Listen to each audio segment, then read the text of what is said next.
like to take their seats, make yourselves nice and comfortable for day 2 of Conference 2025. I hope you had all had a lovely evening, nicely refreshed, wide-eyed and ready to go. There's a few stragglers at the back, I think, but other than that, I think we're all set for a really interesting and sometimes a troubling and moving session that we've got coming up first. We'll move to that in a moment. You'll have the chair's full speech as well, and also that discussion at the end with Mukund, Deputy Chair, and of course others, and questions coming through as well. So stand by for all of that coming up a little later. But we do start on a very troubling note. This session is called Code Zero, Policing's Suicide Crisis. I'd like you to watch this story.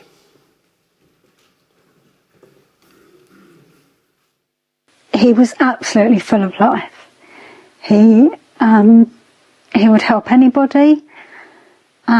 He was a larger-than-life character.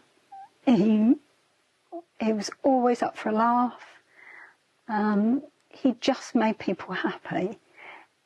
He moaned about the job. I think everybody does. I haven't met a police officer that doesn't moan about the job, but he loved it. And it absolutely defined him. It was his life. Ben didn't always openly talk about things. He did open up occasionally, and we would talk about things, and I think more recently, he became aware that he was struggling to look after our daughter, and I think that's when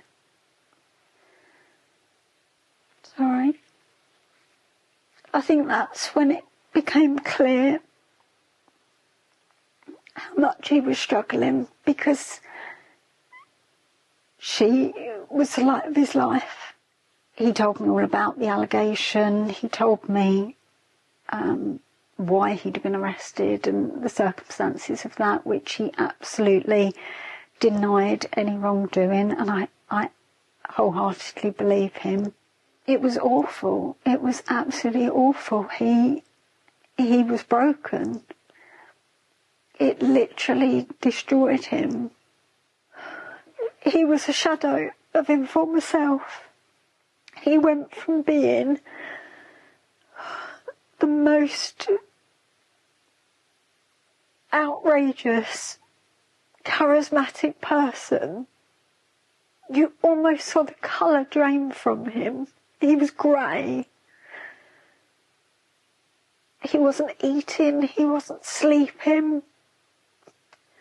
He didn't leave the house. He would just be laying in bed with layers of clothes on, shivering. He was so ill with depression. It was horrendous to see, absolutely horrendous. I've never, ever seen somebody in that bad way. He was literally broken to the core. I went round to his, the house was in darkness, his car was in the driveway, so I always just walked in his house, the door was never locked. I went to go in and the door was locked, which I thought was strange. And I went round the side gate was open, I went round the back and the back door was wide open. House was in darkness, so I just put my flashlight on my phone. I thought he might be sleeping. He was sleeping funny hours. So I went in, called his name, there was no answer. I went upstairs and I found him.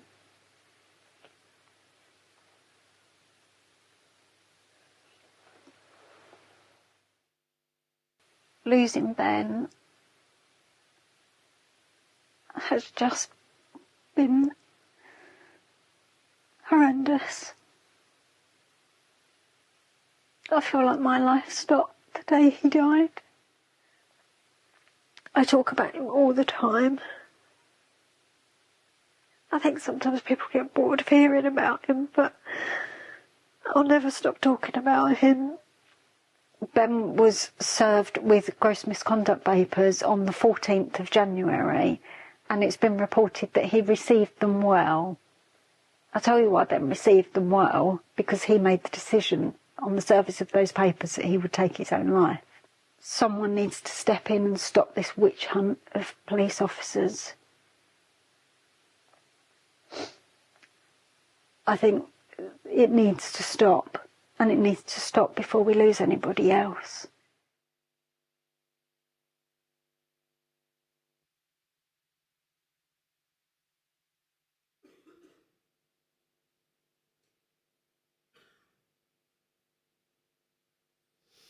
And to talk us through this session, we welcome Richie Murray and Paul Williams, National Health and Wellbeing Leads, and also the Chair of Hampshire Federation, Spencer Wragg. Gentlemen, would you like to come to the stage?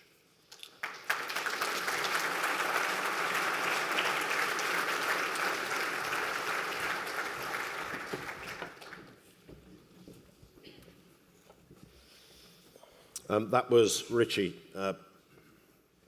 Obviously an incredibly moving story to hear told there. But it's not isolated, and that's part of what we're talking about here. This is an issue. Just explain where we're at in this story, the battles within the Federation for recognition and issues such as the one we've just heard. Firstly, as you can see, that the video is extremely impactful, and I'm probably not a person in this room that doesn't feel some sort of remorse and sadness when that happens. It was one of the reasons why we decided that we needed to do something, and I put out a piece of work to all the branches, and it's very heartwarming when you send out this information and you get all this information back. Now, this information we've asked for is amount of suicides that or officers that have taken their own lives in a period of time between 2021 to 2024. Now, we had this information come back, and it was astonishing. And this, bear in mind, this is only the information that we know. And the reason that it's only information we know because, sadly enough, forces aren't recording suicides. So this is coming back to our branches throughout England and Wales. So sadly, the statistic that came back was, in that period of time, 56 officers took their lives. And when I first got that and it started coming back, it was, you know, that's impactful. Let's look at the rest of the data. And we also found, with that rest of the data, that there was a common theme that officers that were under criminal investigation or under misconduct, it turned out that was out of those 56, 34 of them were under investigation. So 34 officers had taken their lives whilst under investigation, as you've just seen in the video. We went a little bit further to find out what other information could we get and ask how many officers have attempted or had the feelings and urges to take it. And that was staggering to 120 officers have had that feeling of taking their own lives in that period of time. Now, we looked further in that, and out of those, there was 71 of those officers were under investigation. So there was this huge causal link between the officer suicides and investigations. And I think everybody in this room will say investigations are taking too long. And that has to have an effect. So we've asked, and I would urge all chief constables to start to look at recording of suicides. I mean, those figures, and sadly those figures that we asked for, you know, we've got two big forces in our England and Wales that we couldn't get the data from. Yet, if they themselves can't get that, how does it look for the rest of the forces that are around? So we urge that chief constables that can listen to this is start to record that data, have that data, do something about it. Is it investigations that are taking too long? I mean, just on that point, Paul, and we've discussed this in other sessions for there's many reasons around investigations taking a long time, but I mean, if ever there was a common theme in this area, it is this length of investigations. I mean, in comparison to, how long it takes to arrest and process somebody out there on the street compared to an investigation for an officer, it could be years, right? Yeah, when you look at it, in this day and age, how can it be right when we've got a criminal justice system that we put our offenders through?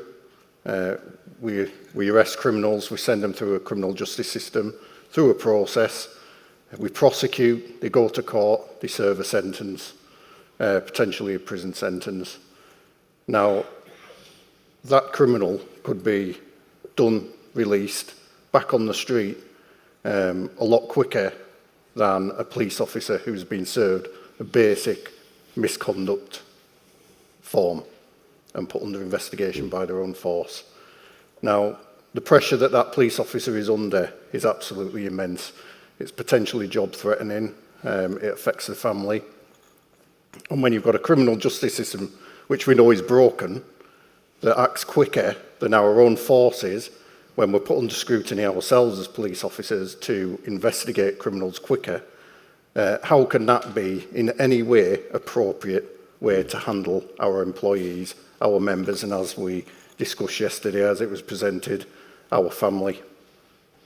And if you look at these numbers, officers that have taken their lives, as we've just heard there, or officers that have attempted to, or even had thoughts about this, there does seem to be an irredeemable correlation between the length of an investigation and clearly the mental health and disposition of those officers.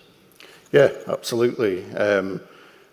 We can't tell if it's the one-off cause, but it's certainly potentially the straw that breaks the camel's back that sends officers down this road. Now, we have the Office of National Statistics who deem policing as low risk of suicide.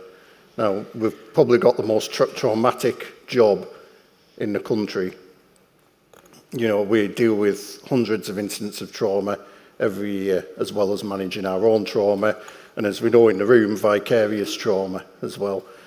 And the reason why the Office of National Statistics deem that to be low risk is because forces aren't recording this data, and we're unable to present it to the Office of National Statistics. So we do not know the full extent of the problem.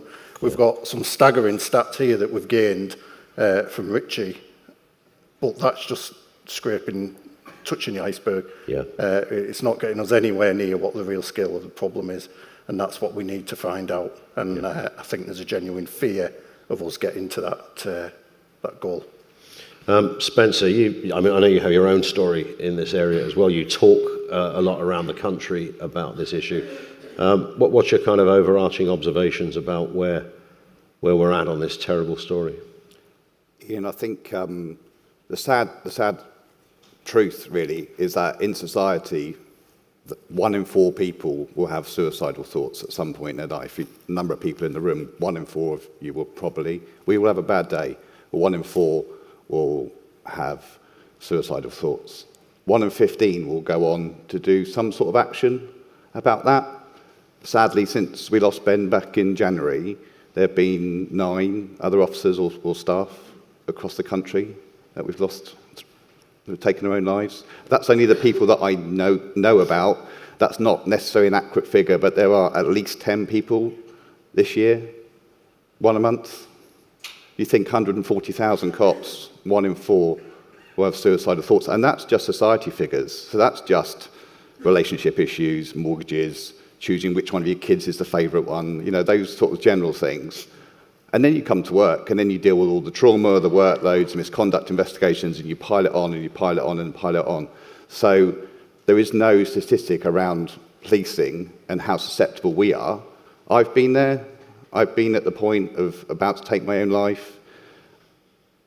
And although all of us, probably most people in the room would have been to a suicide, we know the implications of that. We know what that means to families. We see that devastation. We deal with it. It makes no difference to you when you're actually in that place. And we need to actually start calling this out, and actually people need to have the, not necessarily the strength, but actually be comfortable in talking about it. Yeah. That's the main thing. We need to be comfortable about talking about it. And Richard, just talk about this, you know, the kind of complaints process that an officer might be going through at a time like this. Is there something specific in that? I know each case is different, and it could be a variety of different issues that has led to an officer being under investigation. But is there any kind of common theme where it seems to go terribly wrong? I mean, the idea, as we were just saying, that, you know, the length of time that a prisoner, an arrested person, can go through the entire process of an interview, a court case, and a prison sentence, and in that entire time, an officer is still being investigated. Is it just the length of the process, or is there something specifically about the process? It is, the length is one of the main sort of areas, but you've also got the appropriate authority assessing the situation. So whatever it is, sometimes the appropriate authorities within forces are assessing these at a high level, so they're putting at gross misconduct. So that comes in straight away, and as you've seen from the video, and I know personally I've had it as a gross misconduct had been served, everything seemed okay, I went home, the next phone call I got, and sadly the officer had taken their own lives. Now, that happens, and that is because maybe, let's look at the assessment. Is the severity assessment at that right level, and could it be reduced? And is this, the Federation obviously can be there to support officers. Does it need to come from elsewhere? Is there another element to this that just isn't working or isn't doing what it should be doing? So, as we can see from ourselves, the Federation was doing quite a lot of work. There is a responsibility, a duty of care that the forces should be doing. Chief Constables have a duty of care to do this. They have a responsibility to look at the situations for their officers when they're going through misconduct or gross misconduct. Well, it's not even just that. It's sometimes when you look at officers' workloads. Workloads is another big thing. So we talk about officers under misconduct, but there's a lot of stress and a lot of workloads carried up there, and then they're going home, and the home lives are affected by this, and then they're coming back to work, and then they're cancelled rest days. This builds up the stress levels in everybody, and sadly we've had people that I know, colleagues that I know of, and everybody in this room will probably know of a colleague that has sadly either thought about it or has taken their lives. So there is a lot more that forces need to step up. I mean, we're just highlighting a small portion. The forces, the Chief Constables, do need to step up in this area. And Paul, I mean, this is an incredibly isolating experience, isn't it, for an officer? You may well get Fed support, but, you know, when you're in that situation, it's possible that people you're not allowed to talk to, you can't communicate with, you know, everything's removed, your daily routine has completely disappeared. You're kind of just left there waiting for the phone to ring or the next step. I mean, you really are on your own at this point. It's an incredibly lonely place to be. And I know there will be a number of people in this room that will have experienced that very feeling. But we cannot even get collectively forces to employ a basic risk assessment tool on misconduct investigations. When you serve an officer a notice, then you expect some kind of wraparound care, and allocating a welfare officer is sometimes just not good enough. There has to be some documented basic risk assessment. I'd use these words an awful lot in my role. Common minimum standards across the country. Yeah. We heard yesterday there's a postcode lottery of well-being, of all kinds of things in forces. 43 different chiefs, 43 different personalities who have 43 different levels of importance through subject matters. And if this isn't important to forces, then what is? We've heard Ben's wife speaking up there, how impactful that is, and the level of impact that has on all of us in this room. And please present me one chief who can tell me that this isn't an important subject, and it isn't important to record these stats. So Spencer, I mean, essentially, given that we can see these statistics, which the Federation have been able to put together and see that there's a pattern forming here. So what should happen then, the moment that any kind of disciplinary issue an officer is told to step down from duties, the moment that happens, a risk assessment needs to really be put in place, right? You need to clearly, demonstrably, the figures show it, that somebody somewhere should be saying, right, okay, amidst all of this, whatever the chaos of the specific case, this officer is now potentially in a very vulnerable position. I think officers are in vulnerable positions every day. Some of them be in vulnerable positions and then have got gross misconduct papers on top of it. Yeah. And something that we quite often forget, we are very used to being operationally deployed to suicidal people. That will be things most police officers feel quite comfortable and are quite used to dealing with. But when it's a colleague in a briefing room who's telling you his life has fallen apart, or someone who's just been served papers, we seem unable or just uncomfortable maybe in how to react to that, how to support. And I think talking about it and raising the issue is going to help people. Because actually when it's someone who you socialise with, you know their families, etc., and you're dealing with them professionally, or you're supporting them as a supervisor or as a colleague, because actually suicide is probably one of the things that, and I kind of class it as, there is no discrimination with suicide. It doesn't care what rank you are, it doesn't care whether you're an officer of staff, it doesn't care what part of the country, it doesn't care about your religion, who you love, anything like that. It affects all of us. It affects the whole of society, and it really, when we can see within policing, I don't think we even know the size of the problem. Yeah, Richie has obviously tried to get the figures. A lot of the large forces haven't responded, just don't know. We have some corporate memory in separate forces, but I don't think as an organisation, as policing, UK, we actually know how bad this is.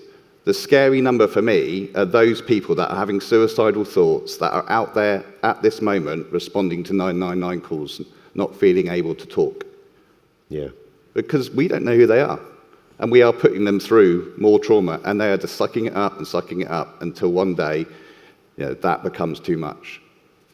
And it's interesting, Richie, isn't it, that it wouldn't take a copper to be able to see the vulnerabilities. Do you think of anybody, how many headlines do we read about the difficulties, the stress that police are under out there serving, shortage of staff, up against, all sorts of new challenges. It's a daily headline, so it's not hard to see how the job, which has always been pressurised, people who go into the police know that, but that's been ramped up somewhat in the last few years. So the idea that it's hard for somebody to recognise these statistics and to officially, whether it's the ONS or whether it's the police service itself, it seems extraordinary. Yeah, it is. And we've tried to look at different ways that we could urge chief constables to record this. And I've looked and I've spoken with the HSE to look at the RIDDOR and reporting. And part of the wording that comes under there states that it has to be an accident in the workplace. And unfortunately, chief constables see it's not an accident, it's an incident.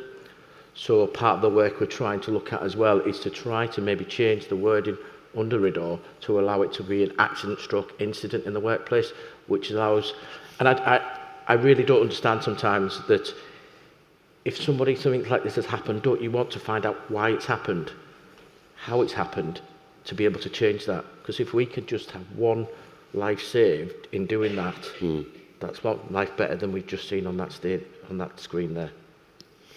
And it's interesting that, you go right to the top with these things. We have a policing minister. I don't mean this specific one, but ones that have gone before. It's the kind of area where you'd like to hear a policing minister get really animated about this and say, I can't believe what I just found out. Have you seen these statistics? And to be really disturbed by it. But there doesn't seem to be that level of, maybe not interest is probably the wrong word, but certainly that level of scrutiny, that level of understanding from senior levels. You're right, and I think you heard yesterday from our secretary the fact that if it's not written there, they'll go by that. And it's exactly the same thing. If they're not told to do it, they don't have to do it. And Spencer, this issue is something, as you said, from personal experience, you're more than familiar with. I know you talk to a lot of people around the country. The kind of areas we're talking about here, are these commonplace concerns? Is this raised a lot? Is it about the isolation? Is it about the lack of, somewhere to go? Suddenly you're put in this pen and removed from duties, which could be a matter of months. In extreme cases, as we know, it could quite literally be years. I always class it as the whirlwind of misconduct, and you turn up for a normal day's duty and you find out you're being served papers, you can't stay with the shift, you're not doing the shift, you're not in the station, you have restrictions placed upon you, and over time the debris of that kind of lands all over the place.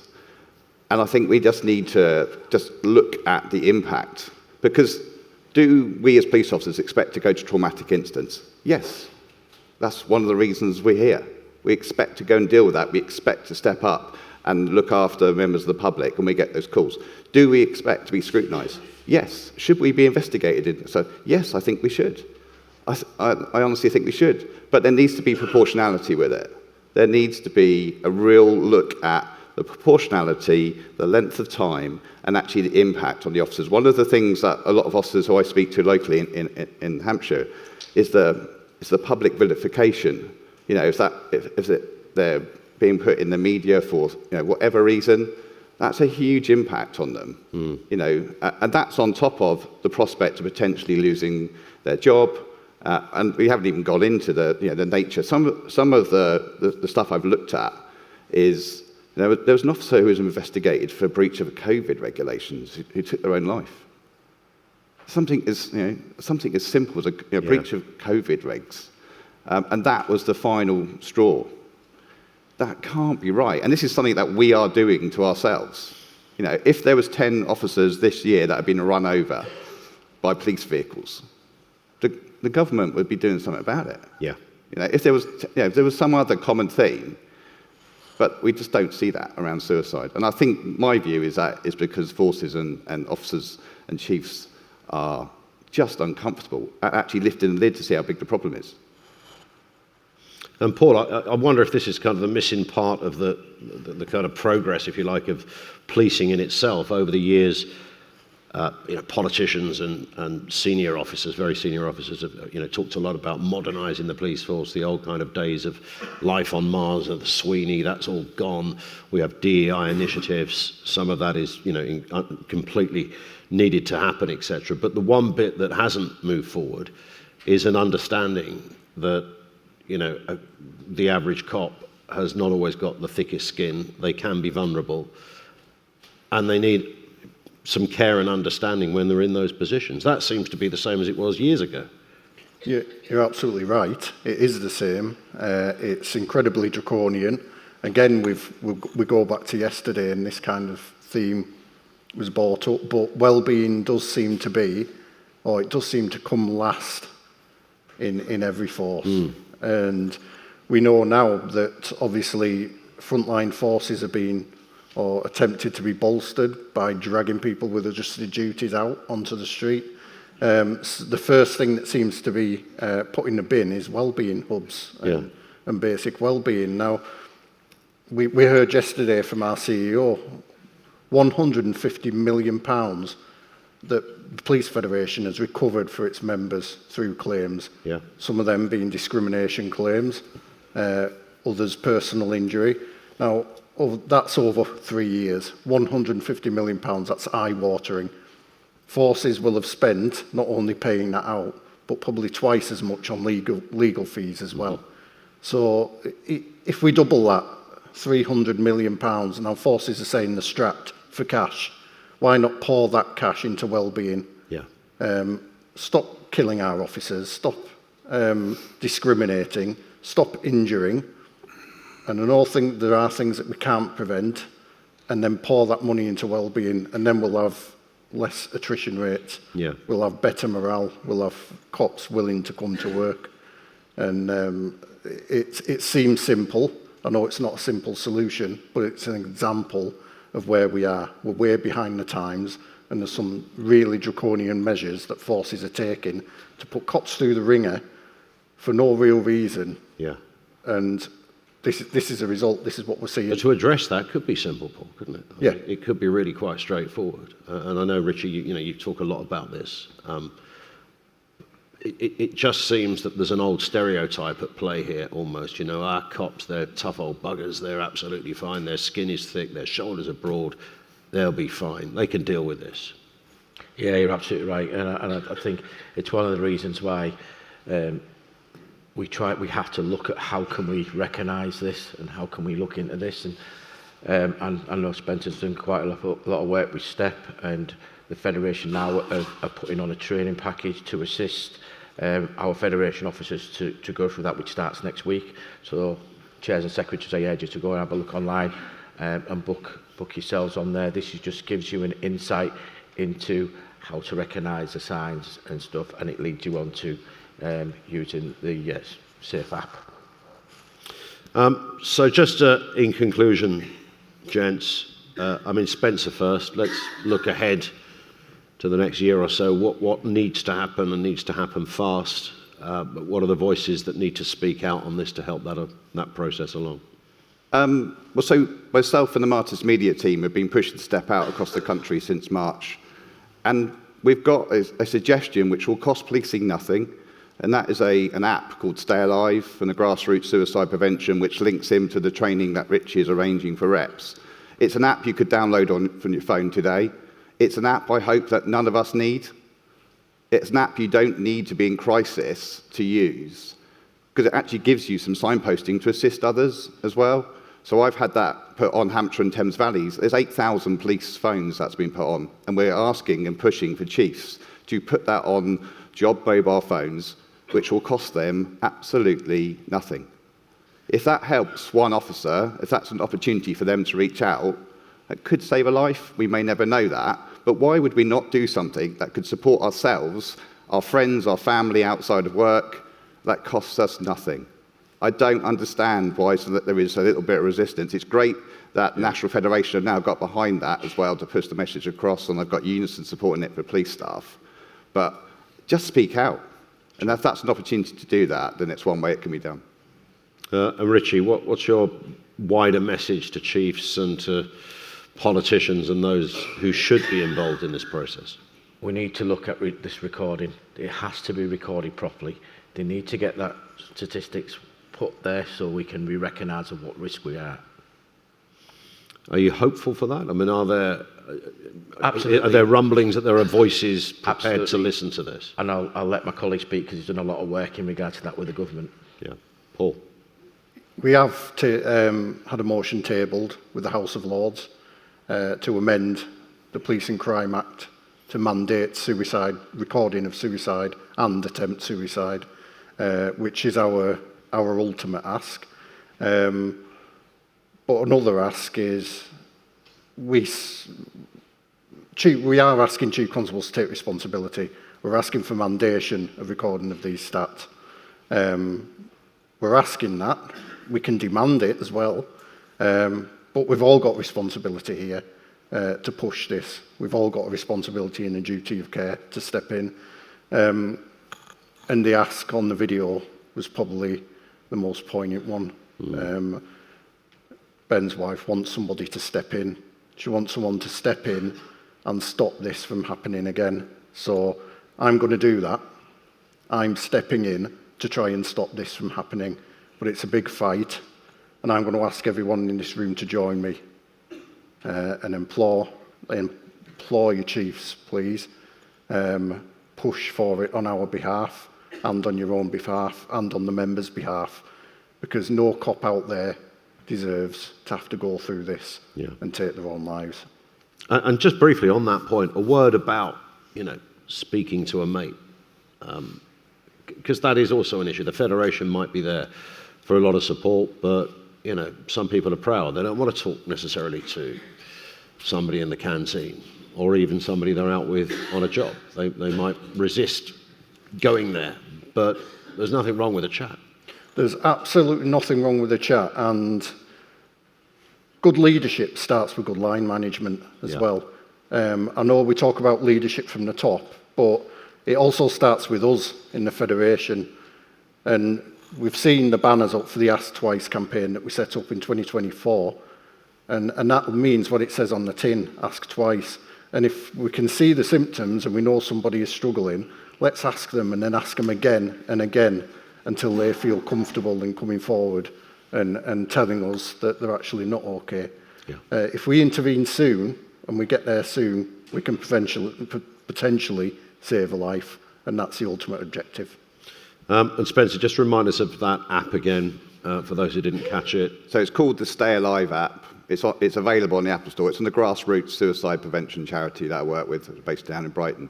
So it is free. You can download it straight away. And so we're trying to push that out onto all work mobiles across the country if possible. Thank you.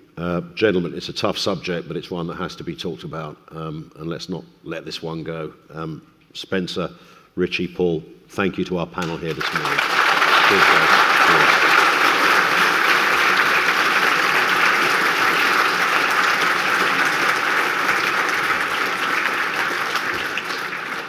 Lots more to come here this morning at Conference 2025. We'll also have another award as well, Investigation of the Year, coming a little later as well, and a panel session right at the end too. We'll have some wider issues discussing the implications of many of the issues that have come up here at Conference and beyond. Right now, however, time for keynote speech. We welcome to the stage the National Chair of the Police Federation. Will you please welcome Tiff Lynch.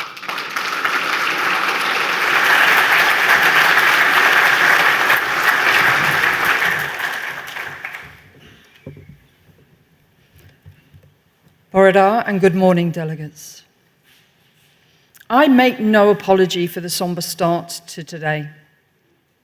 I wish people like Michelle Websdale didn't have to tell her story.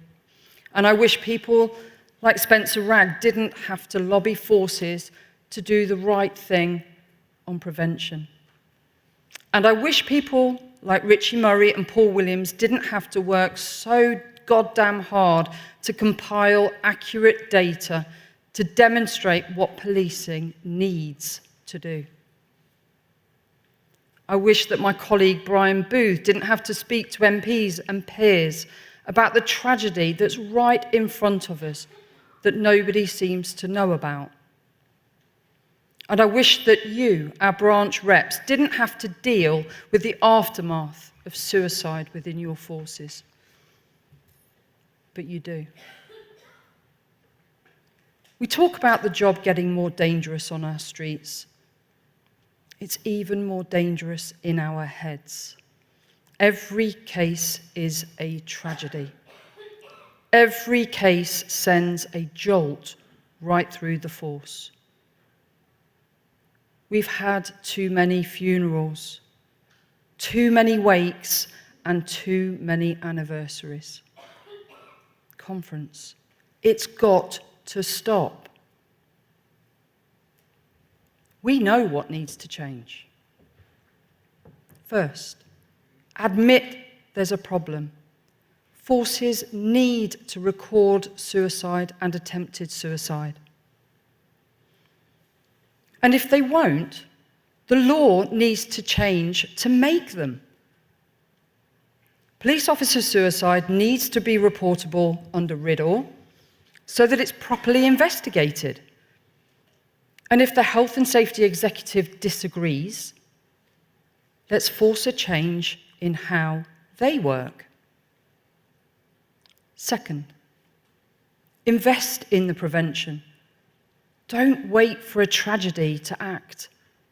There is absolutely no excuse for any force not to bring in the STEP programme, especially when so many of these tools are free and easy to adopt. It should not take an officer dying by suicide to make change happen. And third, the link between the police misconduct regime and suicide needs to be acknowledged, accepted, and broken for good. Conference. Of the 56 police officers that we've lost through suicide between 2022 and 2024, and the 120 attempted suicides, 71 of them were under criminal or misconduct investigations at that time. That's not a statistical fluke. It's not an irregularity. It's a tragic trend. It's a function of the race of who can sound the toughest on misconduct.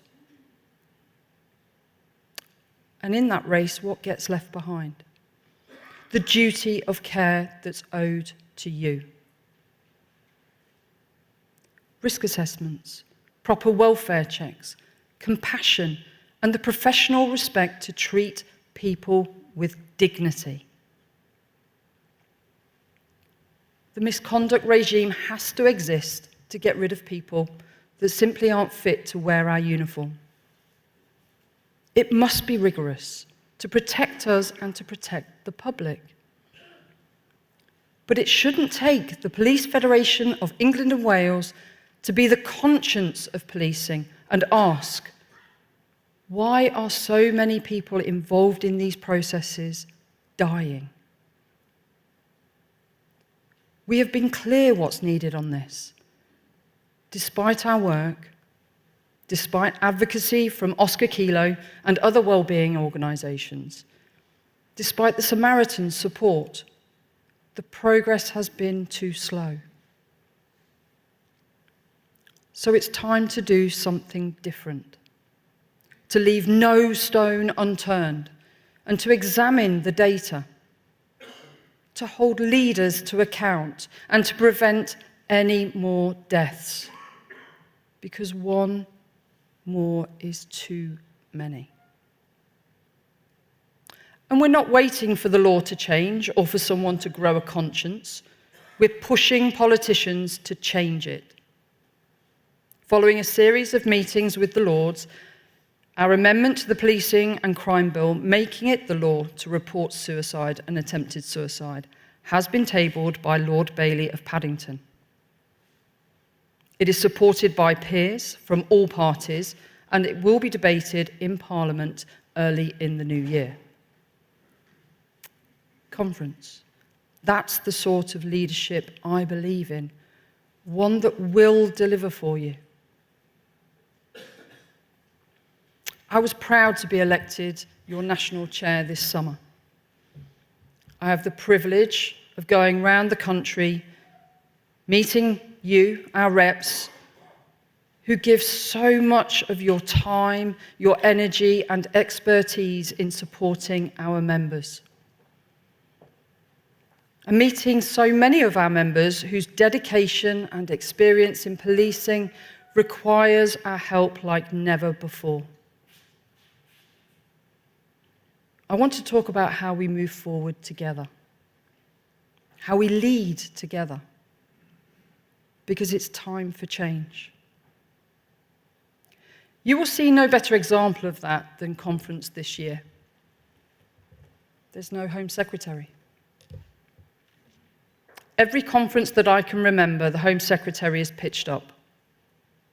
Mostly, they'll give a speech full of platitudes, some pats on the back. Sometimes it's a blunt challenge. And I remember the one where it was a flat-out accusation. And in response, we've treated the Home Sec's appearance here as a vent and to let off some steam. On our best behaviour, they'd be heard with muted grumbles. On others, we'd really let them know how we felt. Lots of sound and lots of rightful fury. But what did it actually achieve? It might have made us feel better for a bit, but it didn't build any influence. It didn't stop the systemic destruction of the service that we've been proud to represent. It didn't show as an essential to the reform that would so desperately benefit the members that we all work for. They simply gave the speech, took the heat, shut the door, and walked away like nothing had happened. And I truly believe that our culture was a part of that approach. We liked throwing the stones from the outside because our structure and our processes meant we couldn't get it together enough to build that platform from the inside. Conference. You can't fix a broken record by playing it louder. Our approach will be honest and open with government and with chiefs. And you better believe it that we will call out the bad. We will point out the irony of police leaders and politicians who spent decades denying the storm and now sell umbrellas like they saw it coming. We'll demand police reform or reform of and abolition to an IOPC regime that can, without impunity, hang a cloud of suspicion over our members for years before coming to a determination. We'll be clear that police deserve better protection from those who seek to cause us injury, as well as those numpties who stick cameras in our faces to incite a response. And we will be determined and defiant when our Copped Enough campaign calls for pay restoration, the industrial rights that we deserve, and dignity and fairness in modern workplaces. But we need to do more than that. We need to influence on change. We want to restore policing as a career that gives the people, brave, skilled, and responsible enough to do it, a good life. We want to lead a new workplace culture that is positive, inclusive, and supportive of being a good family member as well as a good copper. A service that rewards your service in it. Many of my predecessors have stood on this platform and made the argument that morale is through the floor, demand through the roof, and that we're no longer protecting the people who protect our public. They were right. Policing is broken. That's very true. Those really bad days when I started my career, they are every shift now.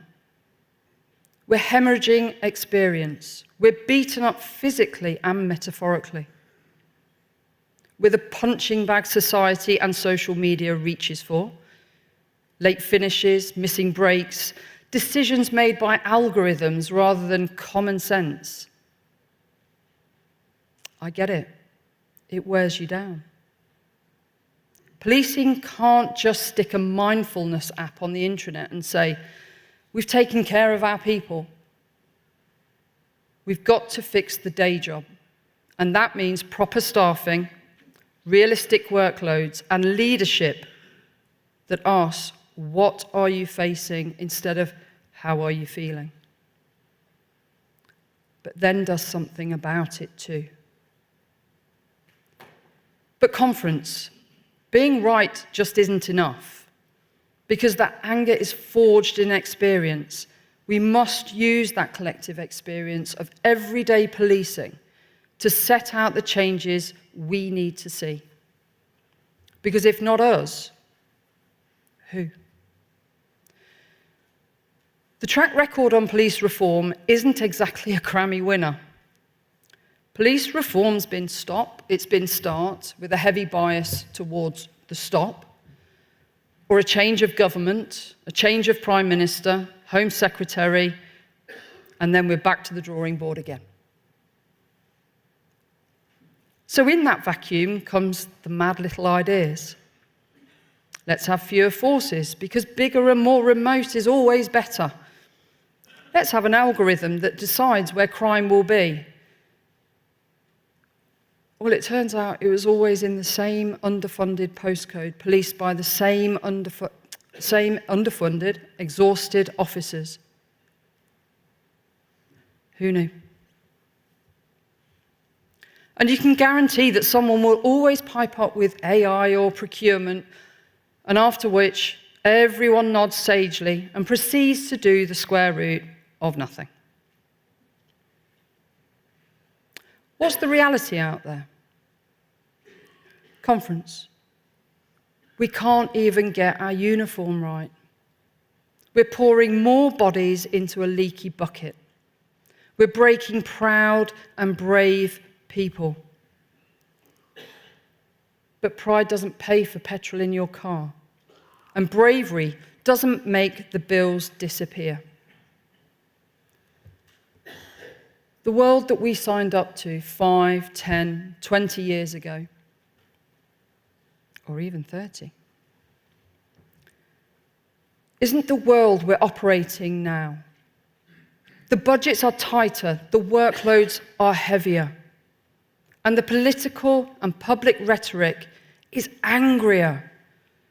And while everyone else writes about new ways of working, the real question is, who's doing this working? Who's there on the beat? Who's at the scene press? And who's in the middle of a stackload of investigations? Who's answering the call when things go sideways? That's the front line. That's you. And you deserve more than just lip service. For too many of our members, it feels like we're trapped in policing's own Somme.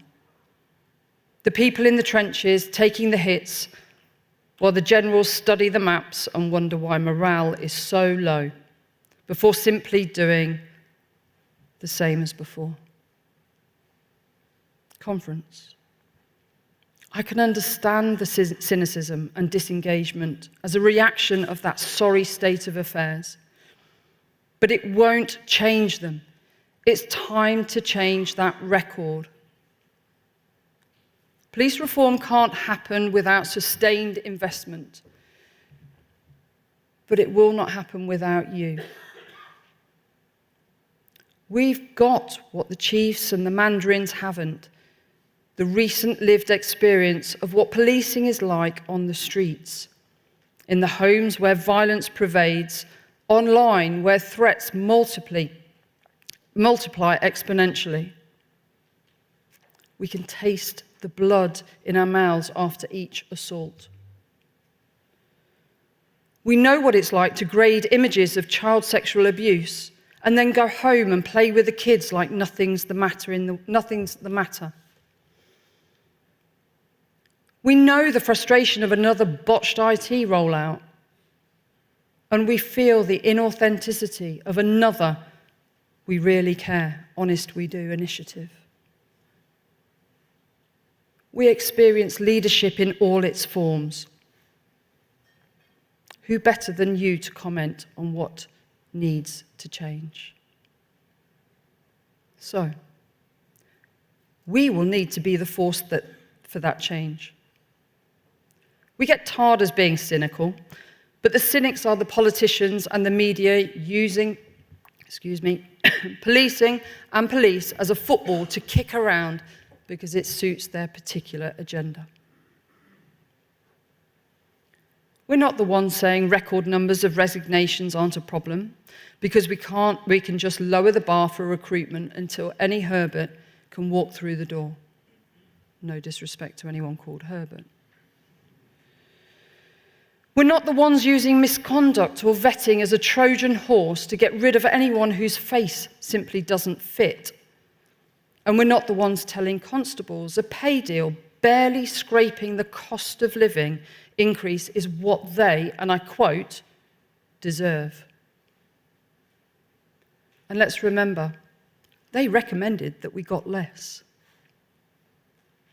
We're not the ones targeting officers on restricted or adjusted duties, because in that cynical world, it's the path of least resistance. Conference.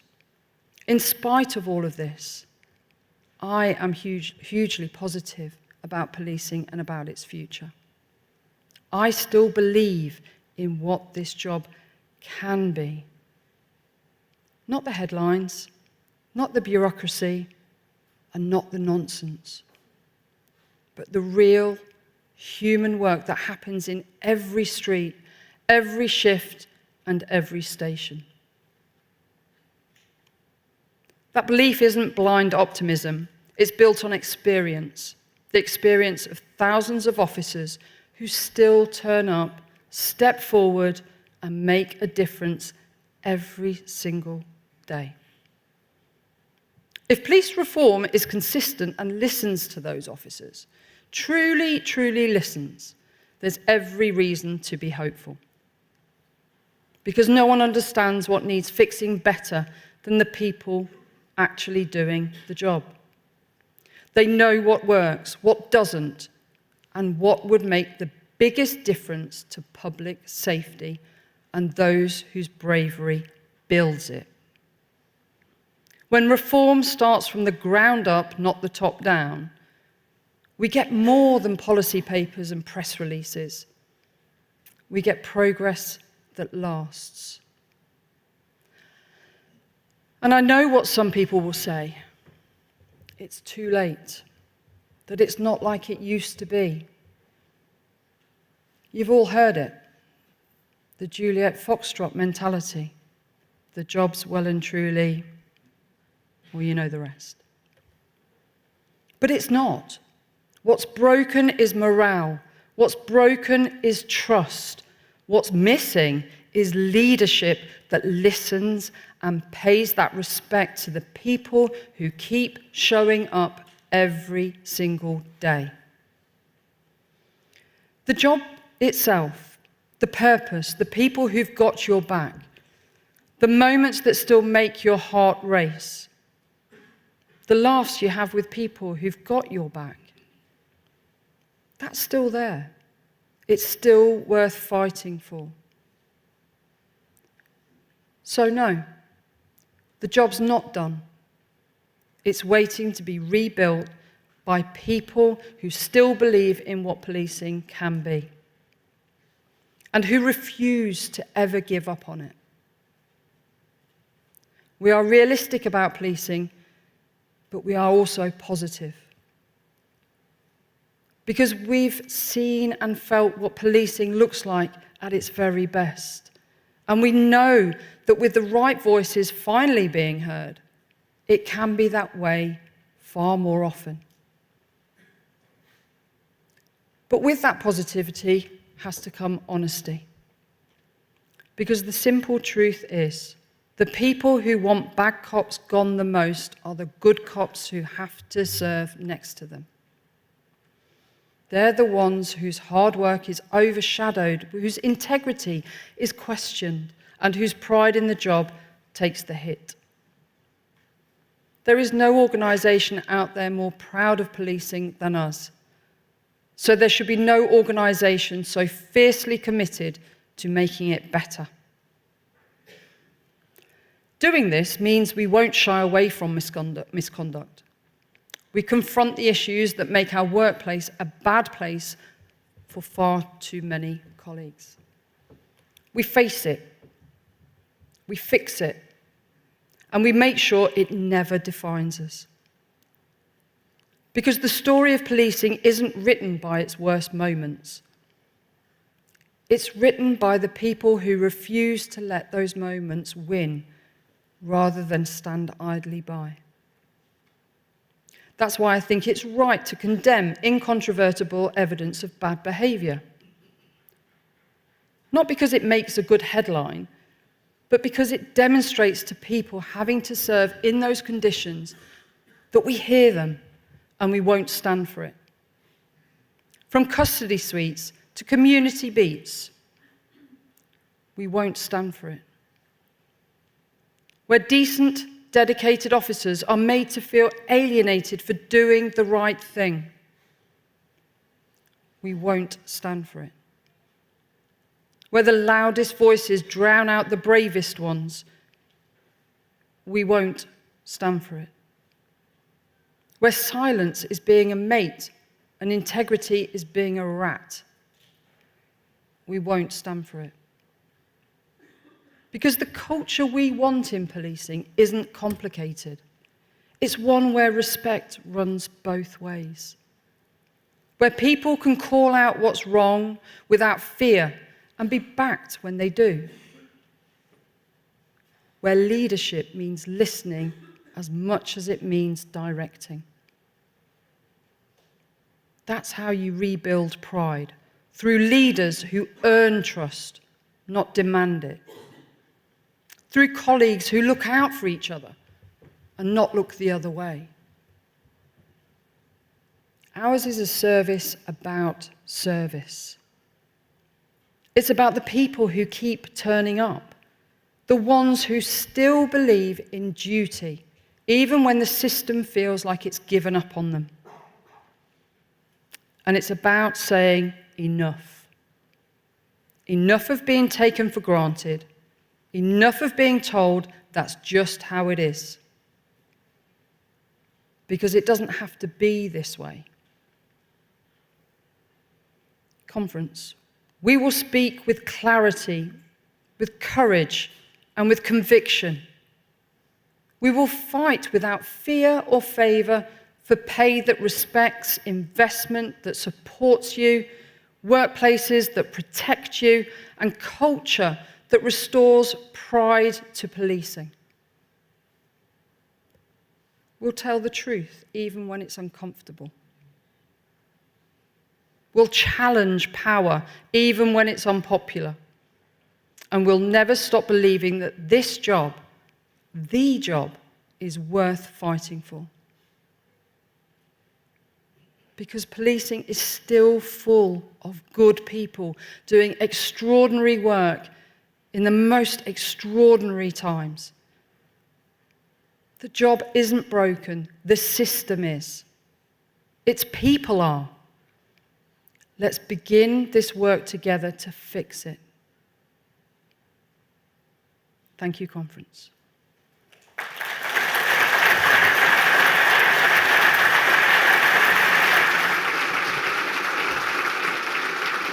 Thank you. Thank you, Tiff. Fabulous speech, and lots to come back to in our final session later this morning at around about midday on that. Let's move now. We are going to have a short break in around about 10 minutes' time. Before we do, we have another award. Fantastic. And to present this one, it's Response Officer of the Year Award.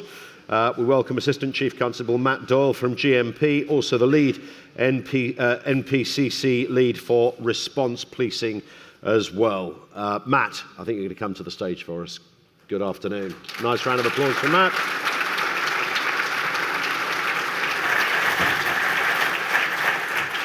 Thank you. Good morning. It's actually Matt Boyle, but we'll forgive the misspelling. Good morning, everyone. I'd like to start by thanking the Police Federation of England and Wales for giving me this opportunity to present the award for Response Officer of the Year 2025, and also your support to your members, including my eldest son, for everything you do. So thank you very much for that. I'd suggest that almost all of us in the room who are police officers or ex-police officers started our careers on response policing. Response policing is at the forefront of British policing. Protecting people when they need us the most, with the aim of responding quickly, providing a quality golden hour, victim care, and keeping the public safe. It's often referred that police officers run towards danger while the public run away. And this is very true of our response officers, who, as you know, will often receive information from our control rooms, and when they get there, it's often very different from the nothing to the start of a major incident. And that's about leadership. Our response officers are there 24/7. They can't say no to incoming demand, and are sadly more than often exposed to trauma and assaults, which are often physical and mental. However, I'm sure you will agree they do a brilliant job each day. And with the majority of these officers being our most youngest in service. This year's nominations saw many submissions with brilliant examples of dedication, professionalism, and acts of bravery. And in my eyes, they're all winners. However, one officer stood out, and that is PC Greg Blaze. And Greg is part of the Hampshire and Isle of Wight Constabulary, and he's currently posted to Newport. So a little bit about Greg. Greg's got 11 years service and 8 of those are on response, which I think is fantastic. He's originally from Sault, Ontario in Canada, and he used to be a professional ice hockey player. He's not only played in Canada, USA, but France, Norway, and he finally settled in the UK to play for the Cardiff Devils in Wales, if there's any fans in the room. I know Zach is, certainly. He was getting lots of selfies last night with Greg. Greg also holds a degree in criminology that he attained in Suffolk University in Boston. So why did the panel pick Greg? Well, Greg has been described by his inspector as the most proactive officer they've ever seen in 24 years. With over 300 arrests in 12 months, attendance at over 400 incidents, and a 50% positive stop search outcome rate. But it's not just about numbers. Inspector Ollie Greenhow, who's Greg's inspector, says this about him. Greg always goes above and beyond the expectations to consistently deliver an exceptional service and models the standards the public deserve. And his team aspire to be him. And Ollie further says, when I look at the duty sheet and see Greg, I know his team and the community will be a little bit safer. So Greg has dealt with many incidents, acts of bravery, putting his own life in danger to rescue the most vulnerable. He's also shown exceptional partnership working and support for high-risk domestic violence victims, which has actually led to a change in policy in his local policing area. And of course, he's got lots of examples of proactive policing. And Greg's chief officer said this, PC Blaze is an absolute powerhouse of a response officer. His dedication to victims and relentless pursuit of criminals has consistently delivered exceptional local policing. He is truly an officer who inspires others to be the best they can be. And his work is making sure that his communities are safe for everyone. So last night, Zach, Lee and I spent time with Greg and his wife, Michelle, and I was trying to convince him to join GMP. Even convinced him it would be a short commute from the Isle of Wight to Greater Manchester, but sadly he wouldn't sign on the dotted line. But just before I present the award, I'd like to invite Greg onto the stage and just ask him a couple of questions about how he's become this role model and an exemplar for response policing. So I'd like to welcome PC Greg Blaze.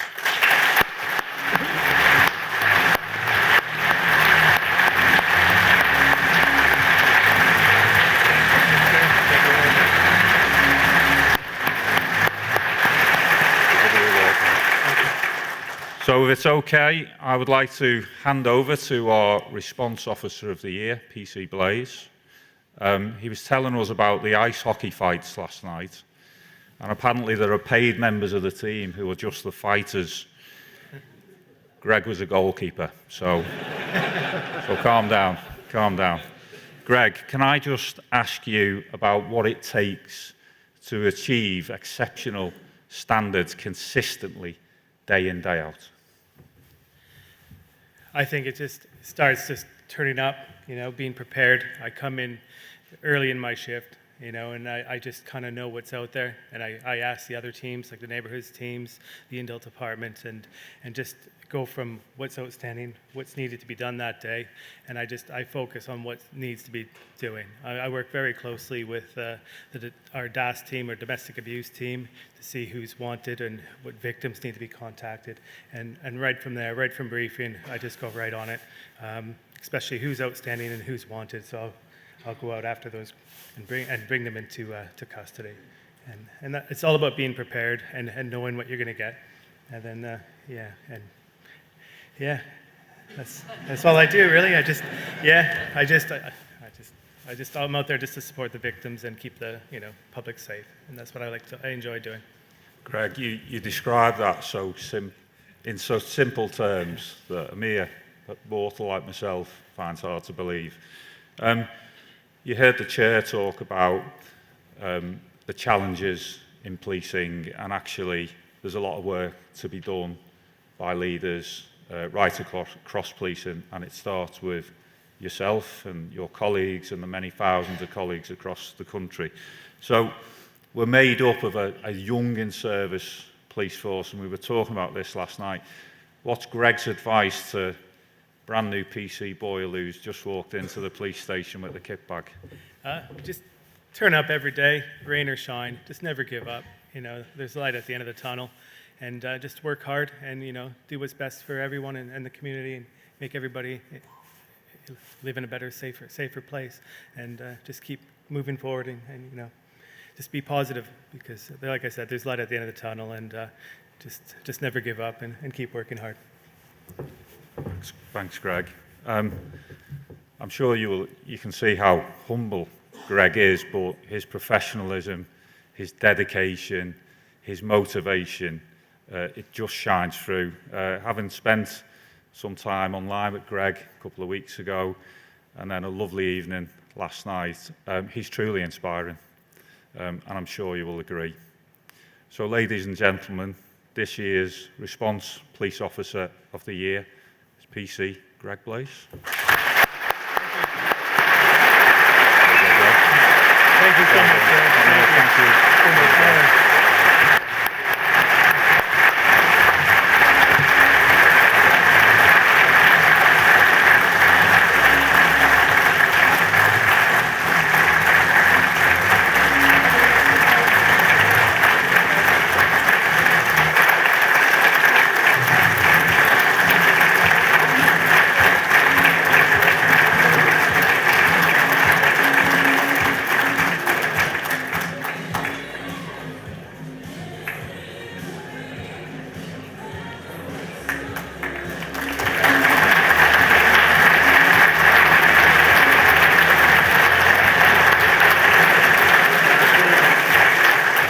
Big congratulations to Greg, and thank you to Matt as well. 300 arrests. Was that in a year?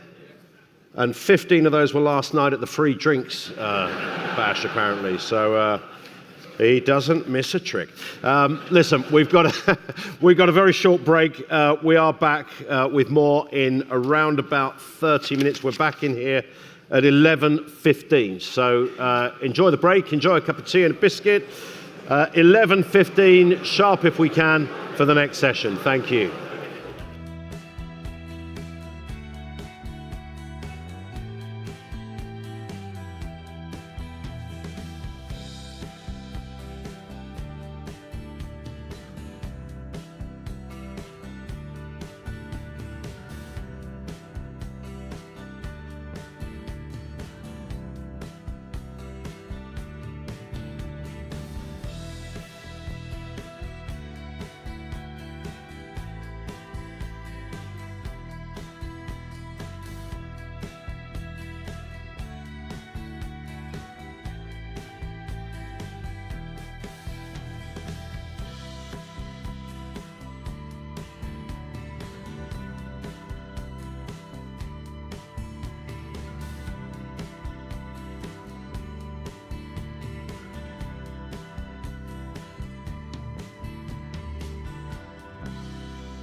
At the very end of conference, there is a National Council meeting, which is going to be upstairs. For those who are going to that session, do not grab one of the grab-and-go lunches for delegates who are leaving. So the grab-and-go lunches are for leavers, not for those going to the... Does that make sense? Yeah. If anybody is caught taking one of these lunches, I know a copper on the Isle of Wight. He's there, he's watching. We commence this section of conference with another award. This is going to be fabulous, and another well-deserved award. This is Investigation of the Year. And to present and tell us a little bit more about it, we welcome back onto the stage. He's also going to be staying with us for the next session as well. Ben Hudson, who's the chair of the Police Federation National Detectives Forum, and Henry Wright, back with us from Quick Mortgages, one of our sponsors as well. Ben. Thank you, Ian. Good morning, conference. It's my pleasure to be standing in front of you again this morning to present the Investigation of the Year award on behalf of the Police Federation of England and Wales National Detective Forum.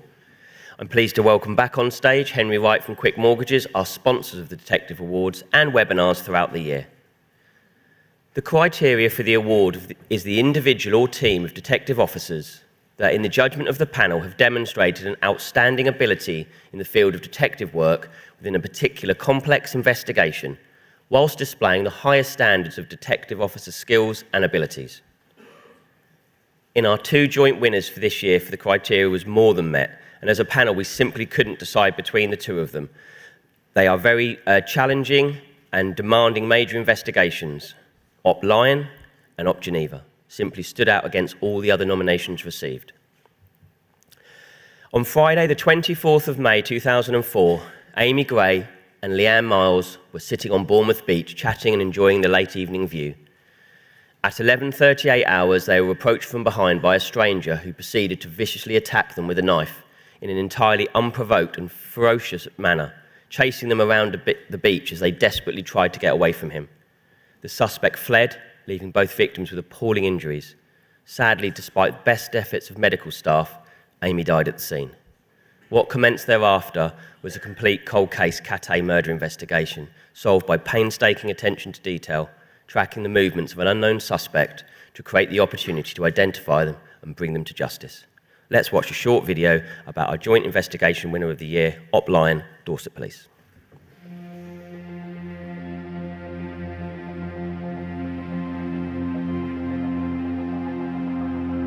What occurred on the 24th of May 2024 was that Amy and Leanne were sitting on the beach. They were attacked by somebody that they didn't know, but tragically Amy had died and Leanne was in hospital.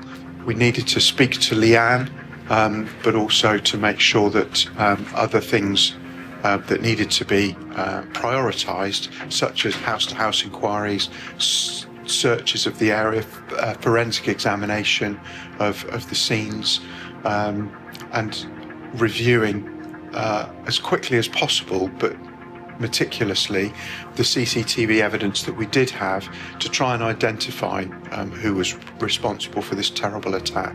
There were in excess of 100 officers who were involved in that operation initially. In addition, there were officers analysing intelligence, officers reviewing CCTV that had been recovered, officers taking statements from witnesses. There was a whole spectrum of investigation that was going on to try and identify who this person was. We knew what had happened because the events were captured on CCTV, but it was about identifying where this individual had gone, where he had come from. We discovered quite quickly that he'd gone into a local Nisa store, which has extensive CCTV of very good quality. So we were able to track him into the shop, around the shop, and were able to see him make a purchase using a bank card.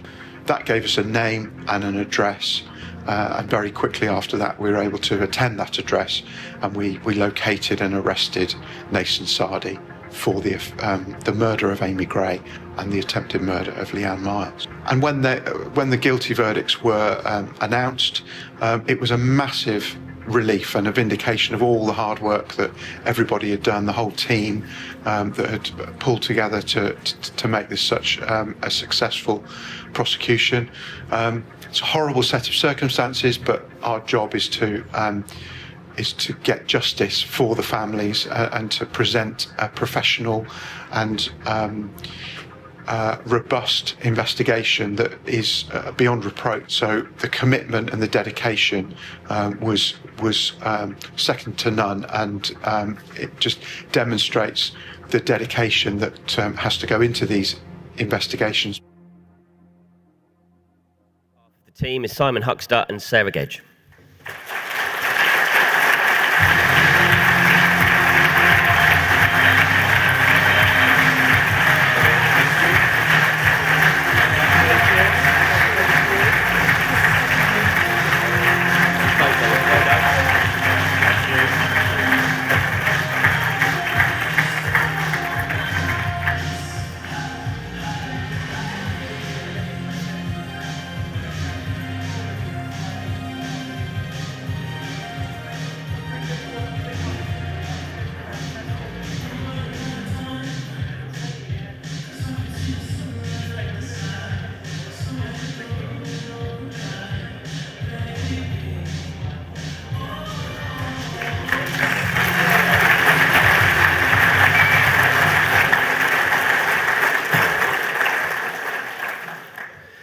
The second of our joint investigation winners of the year is Op Geneva, West Yorkshire Police. This was a relentless 19-year investigation to bring all those involved in the murder of Sharon Breshenisky and the shooting of Teresa Milbourne to justice. At 3:20 on the 18th of November 2005, 3 suspects robbed the Universal Express in Bradford. The panic alarm was pushed and the police were alerted. Sharon and Teresa were at the end of their shift at 4 p.m. but did attend the call. Sharon had wanted to finish on time. It was her daughter's 4th birthday party that evening. Our colleagues arrived on scene just as the suspects burst out of the building, and shots were immediately fired at the officers, with catastrophic results for poor Sharon and Teresa. Sadly, Sharon died and Teresa was seriously injured. Over the coming years, 6 males were found guilty of murder, robbery and firearms offences. 1 remained outstanding, the organiser of the robbery, Preeta Dita Khan, who fled the country in January 2006. The investigation team never gave up. Let's watch a short video about the joint investigation of the year winners, Op Geneva, West Yorkshire Police.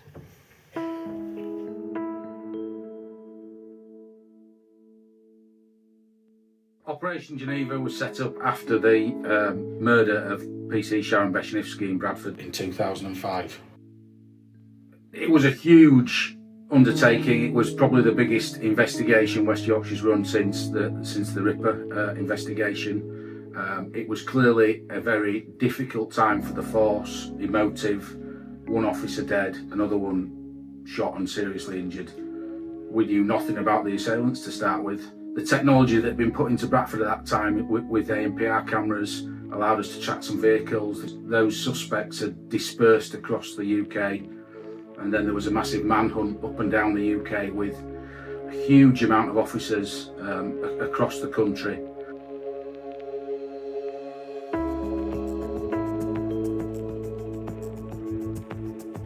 There was obviously the still outstanding was Pirandita Khan, who he'd planned and set up the robbery at Universal Travel, and as we know, shortly afterwards he fled to Pakistan. There's no closure without him being brought to justice. Yes, you've got 6 and there's some justice there, and yes, we got the ones that pulled the trigger, that murdered Sharon and shot Teresa. But we didn't get the person who had orchestrated it all. So we were very determined to find him and get him back. When initially I got put onto the investigation and I knew that Pirandita Khan was over in Pakistan, I was absolutely determined to get him back. There was no 2 ways about it. That resulted in Pirandita Khan being arrested in January of 2020. That was just the beginning, as we found out. We had over 30 appearances at court in Pakistan, but that was thanks to the National Crime Agency and the Foreign Commonwealth that we could attend all those hearings to allow that extradition to be granted, and it had to be granted via the government, not through just the courts. In 2022 they agreed the extradition, and finally in April 2023 we extradited him back to the UK where he faced trial. It was a very emotional moment when he came back here. The team had worked tirelessly to pursue that and get him there. We'd overcome a load of obstacles in Pakistan, and when he actually touched down on British soil, I think there was a massive feeling of relief, but also the satisfaction that we knew he was going to face trial. I was the person that went to Heathrow Airport to collect him, and until I laid hands on him, cautioned him and arrested him for the murder of Sharon, it didn't feel real until that point. We were relieved at the sentence, because the sentence of 40 years in prison summed up the fact that he'd had all that time at liberty and the gravity of the offence. You can almost say that book's closed now, but it's never closed because you still feel the pain of your colleague that actually came to work that day to do a good job and gets a life lost by some mindless criminals like these. You have a sort of like, you want to achieve a goal in life, and the goal was throughout these years was to get Perinda Khan back, and having to achieve that goal was quite satisfactory for me, all those colleagues really in West Yorkshire Police and the wider community really. Even though you feel like it's an achievement, it's not, it's almost our duty, and that's what we did. I think it's really nice to be recognised. The award's fantastic. It's a team award, and that team goes back 20 years. Lots of those people originally are no longer here, they've retired, but lots of them have been in contact saying how great it is to see that we never gave up and we got justice in the end. Collecting the award on behalf of the team is Steve King and Mo Wasti.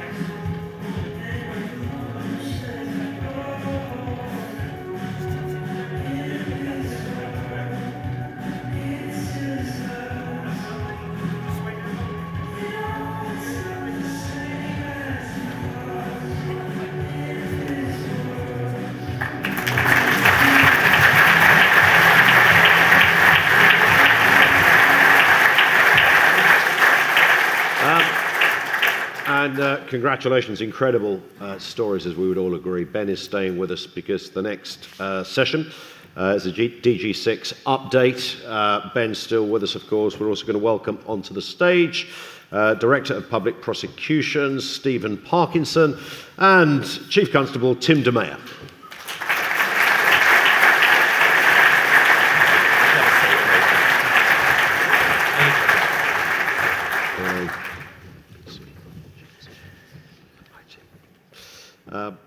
Ben. Thank you, Ian. I'm pleased to be able to stand here today and give you an update on the progress we have made in the Simplify the DG6 campaign since our last national conference in 23. This is now the third time I've had the privilege of standing in front of conference and addressing you on the issues, and it's so satisfying on a professional and personal level to report that we're steadily achieving our aims. As a federation, we have listened to our members' concerns, acted on what we've told us, and helped bring about reform that is making a huge difference to the working lives of our colleagues, but more importantly, on impacting the force efficiency. Before I continue, I'd like to thank my two guest speakers for finding time in their busy schedules to take part in this session. Surrey's Chief Constable Tim De Meyer is the National Police Chiefs Council Lead for Disclosure, while Stephen Parkins is the Director of Public Prosecutions. Thank you both for being here today, and we look forward to hearing your inputs. Unfortunately, the tight conference schedule doesn't allow for any Q&As today, but if any delegates do want to ask any questions, please get in touch with me, and I'll do my best to answer them, or at least find out an answer for you in due course. The very fact that Tim and Stephen are both here already ready to address you directly, I believe testifies the partnership approach that has enabled us to help drive change that will not only benefit police officers and police staff, but will bring about time saving, freeing up forces, freeing up officers and staff to deliver more effective policing service for the communities we all serve. I don't want to spend too much time recapping that this session is relatively short, but I do feel we need to set the scene for any Fed reps unfamiliar with the DG6 and the Federation's campaign that was launched in 22. The campaign was launched following the release of the annual review of disclosure by the Attorney General's Office on the 26th of May 2002. The review acknowledged that the shortcomings of the guidance had placed significant extra pressure on policing when submitting files to the Crown Prosecution Service for charging decisions. Officers and staff were spending at least 4 hours more on each case due to the redaction requirements. There was no single authoritative guidance on redacting, so we were all referring to multiple different guidance documents. Our campaign urged the government to make amendments to the data protection laws to simplify the redaction obligations on police officers and staff when seeking decisions from the CPS, trying to free up thousands of policing hours every year, and calling upon the National Police Chiefs Council's College and the College of Policing and the Crown Prosecution Service to jointly work with the Federation to ensure that all our members receive nationally agreed face-to-face training on disclosure procedures. The NPCC had already been having its own discussions on the issues and was supportive and issued an amendment to the joint principles of redaction. These were developed by the CPS and the NPCC disclosure portfolio and set out a joint position on how to approach data protection responsibilities. In a joint letter in October 2002, Tim, who was then an ACC, and Greg McGill, the Director of Legal Services of the CPS, urged all Chief Constables and Crown Prosecutors to apply the revised guidance. The revised principles, supported by legal advice from a KC specialising in information law, ensured that they were legally robust and had been endorsed by the co-chairs of the Joint Operation Improvement Board. The main changes highlighted that in the principles were new supporting guidance to aid redaction decisions, making and including how and when non-redaction can be justified on the grounds of disproportionality, and we'll come to this later.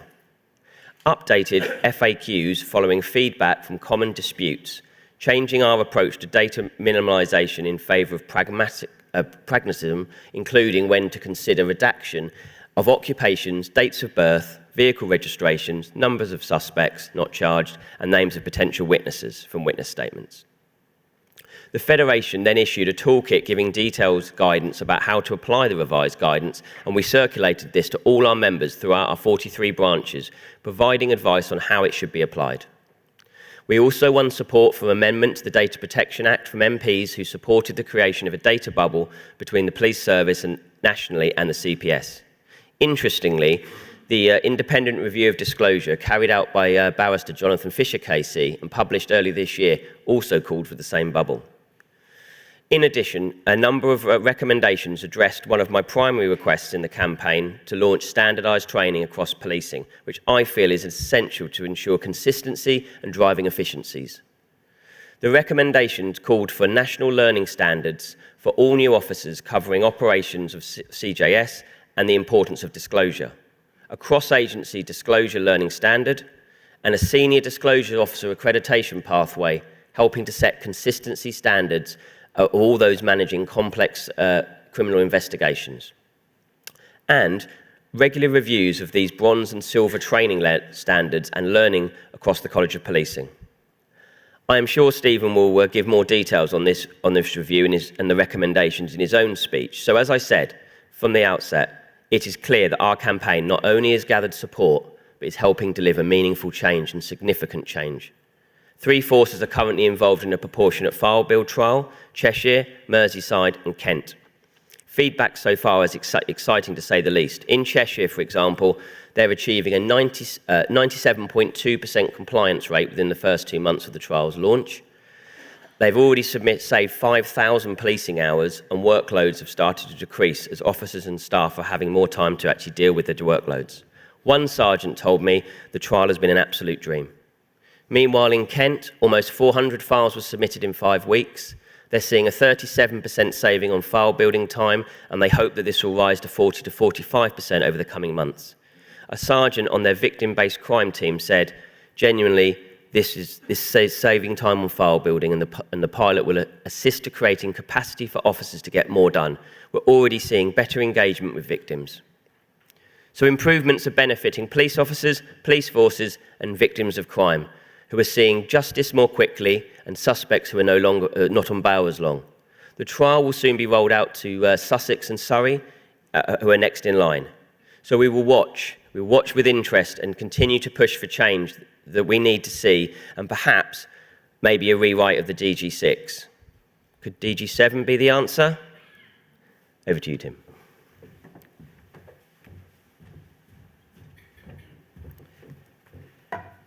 Thank you very much indeed, Ben. Good morning, everyone. I can see that you are struggling to contain your excitement at the prospect of 10 uninterrupted minutes on disclosure. It is, of course, the most important of all the criminal justice provisions. It's where the right to a fair trial, the right to privacy, the risk of a miscarriage of justice, officer workload, stress and frustration must be reconciled. I aim to report to you recent progress following years of work and negotiation in improving practice, and in so doing, reducing burdens and stress on officers so you can better serve the public. It is by demonstrating the effect since 2020 on officer capacity of the new disclosure provisions that we have, together with the Federation, been able to make the case for change, which Ben reports. I'm going to focus on 4 particular areas of progress: redaction, the investigation management document, the proportionate disclosure pilot, and the third-party material request form. So hold on to your hats, let the excitement begin. We will start with redaction. Now, you'll all recall that in 2020, the Attorney General's guidelines on disclosure required us then to start scheduling much more material in advance of a charging decision, and of course to schedule material according to certain rebuttable presumption categories. What that meant was that redaction had a sort of parasitic effect on all of this administration, and officers found themselves, you said 4 hours, Ben, I think it was closer to 7 or 8, of extra wasted effort in submitting cases to the CPS, which slowed down the most conscientious officers and discouraged all the others. So we collected the data, and we have made some progress, notwithstanding that there hasn't yet been a change in the law. That probably isn't now necessary. But we have introduced an auto text redaction framework. That meant that we got some approved suppliers from across the country so that local forces didn't get fleeced at local prices. We have secured a 2.5 million quid's worth of funding for an audio-visual multimedia redaction tool capability, which is causing enormous excitement across the nation. And what this means is that our officers are going to be able to redact CCTV and body-worn video much easier. And it just means that we can get on and do that thing which only we can do, investigate crime and ensure we do it well, and thereby prevent the next offence. Next up is the investigation management document. A judge said to me before this was introduced, if you can demonstrate what you've done and why, and what you've not done and why not, we'll back you.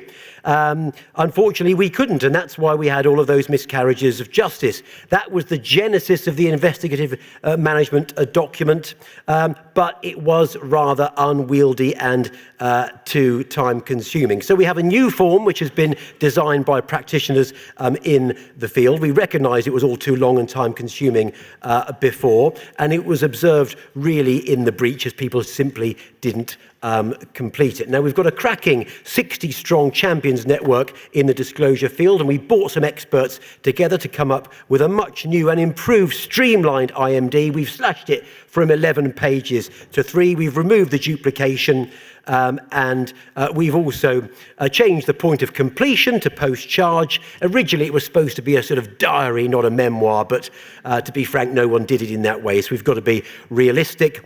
and there is new guidance embedded in the form which makes it that much easier to get done too, and I'm sure will save an awful lot of time.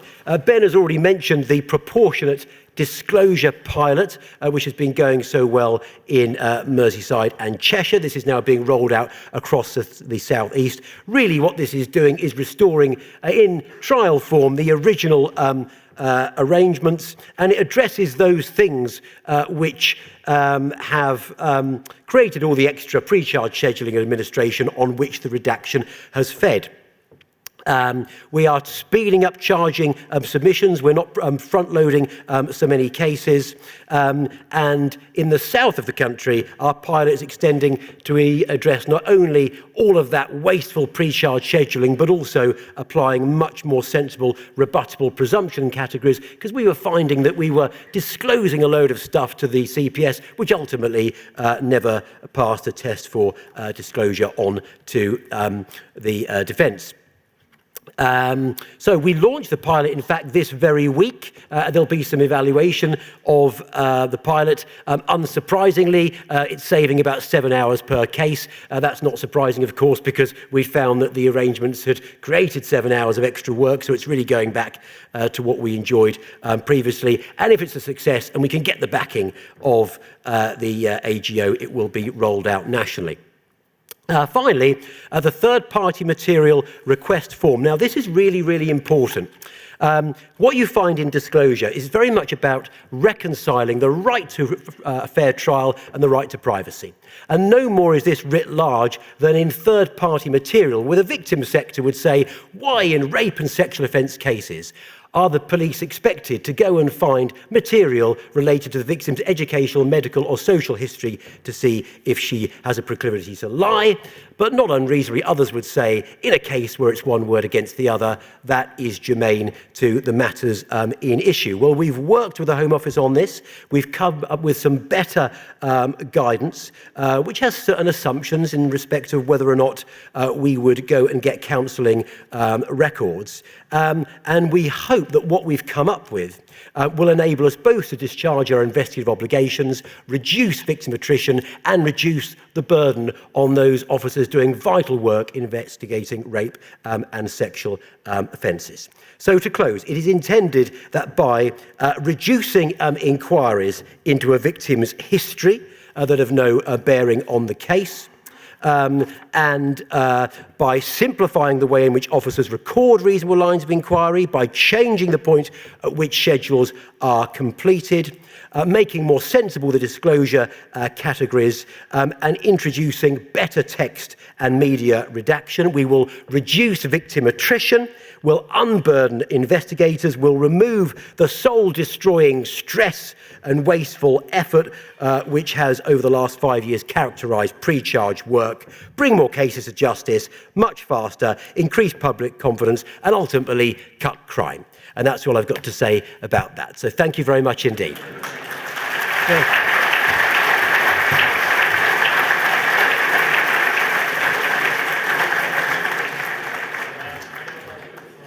Final speech on this, Director of Public Prosecutions, Stephen Parkinson. Stephen. Thank you very much. Good morning. Thank you very much indeed for inviting me to be part of this session and this conference. I'm really delighted to have the opportunity to speak to you, even though I think, as Tim has acknowledged, some of the subject matter is less exciting than hearing about these fantastic investigations that have been carried out. Can I just, because you're so good on timing, you've actually allowed me more time.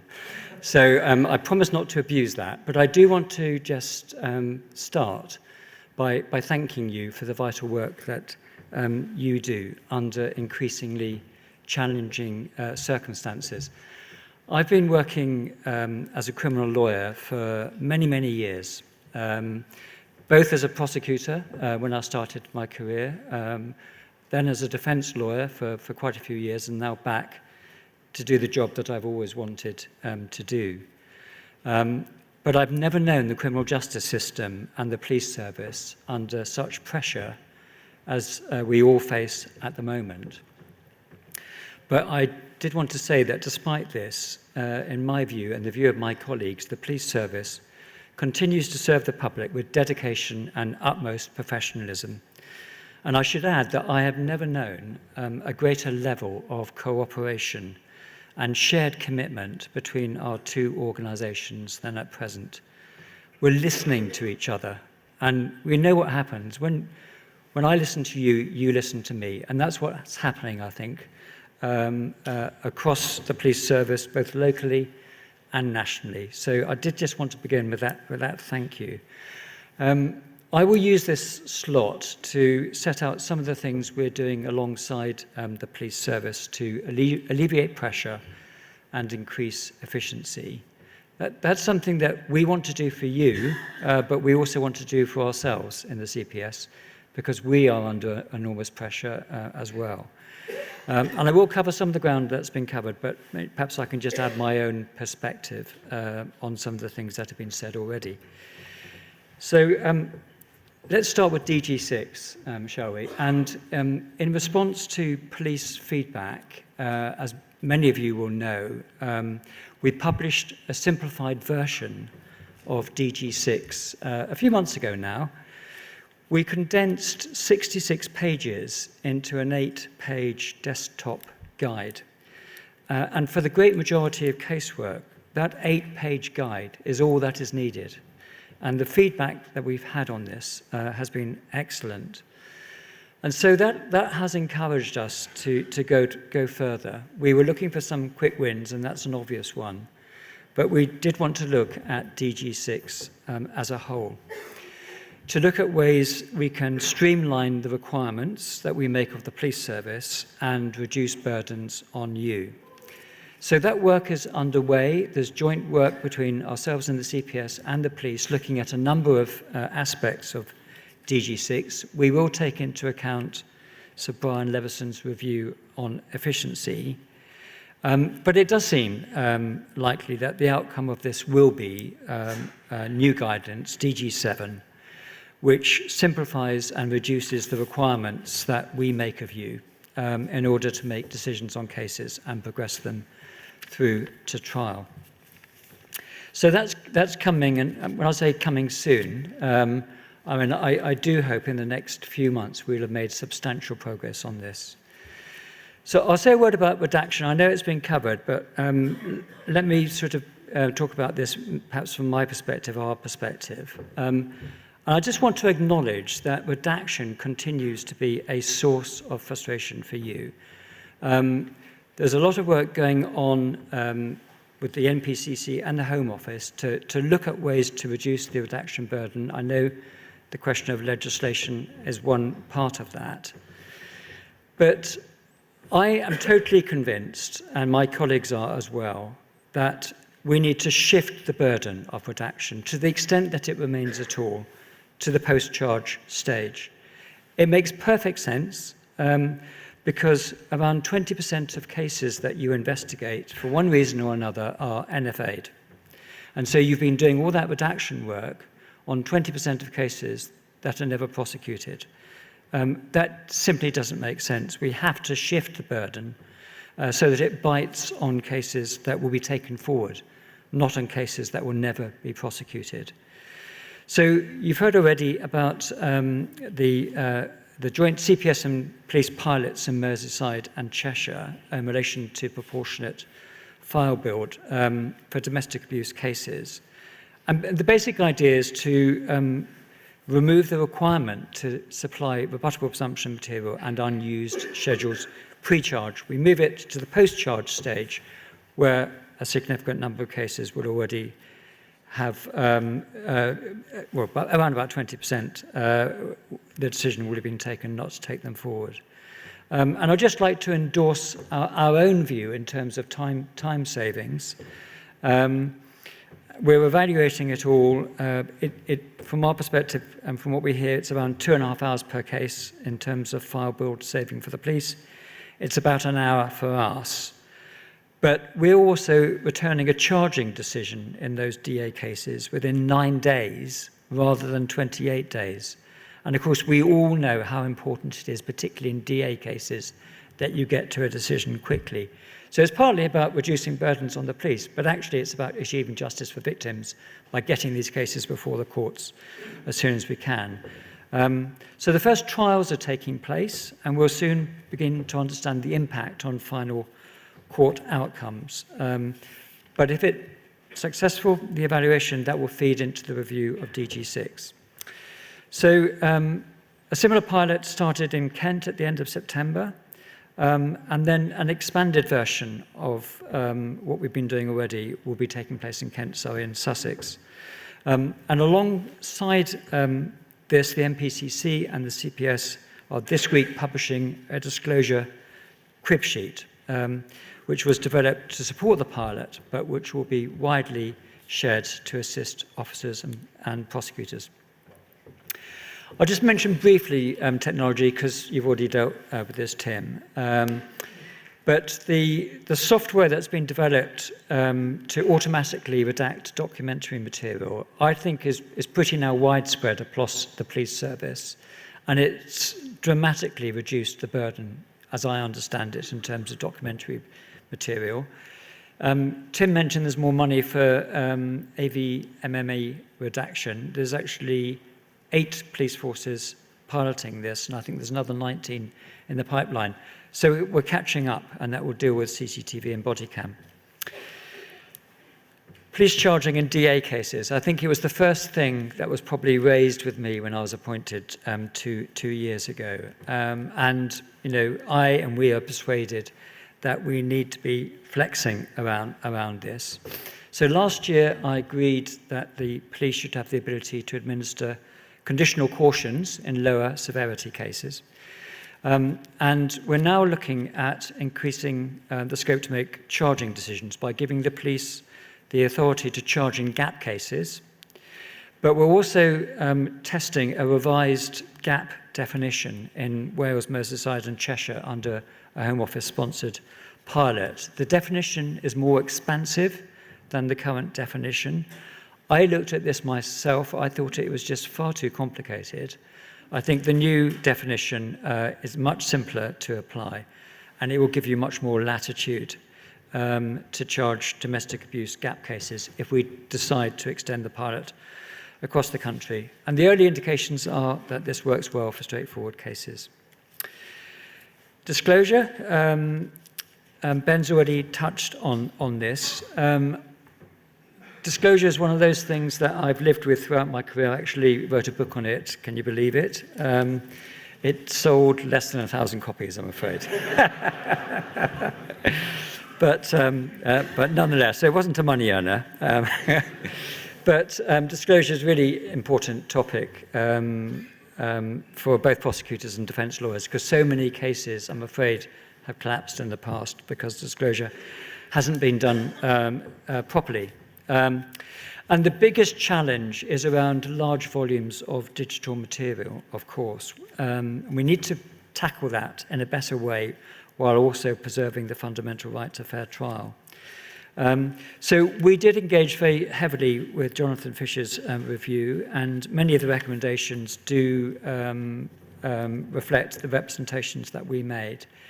I mean, the Fisher Review is one of a number of reviews across the criminal justice system at the moment, as you know. It's really important that the outcome of them is considered in tandem, so we don't overburden the system.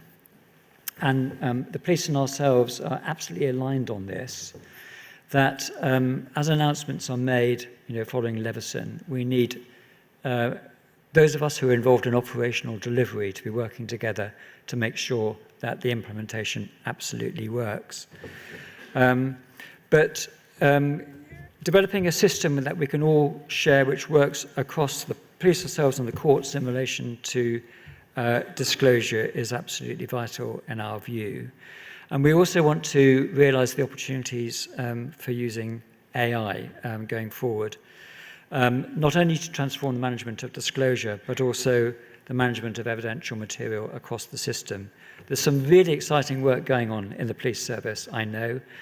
We're also experimenting ourselves in the CPS with ways in which basically we can summarise material so we can get to decisions more quickly, but obviously not replacing the final segment, which is the human involvement in actually making the decision.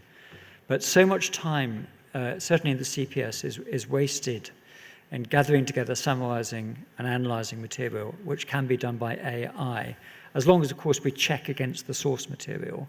That's the way I think we're going to be going.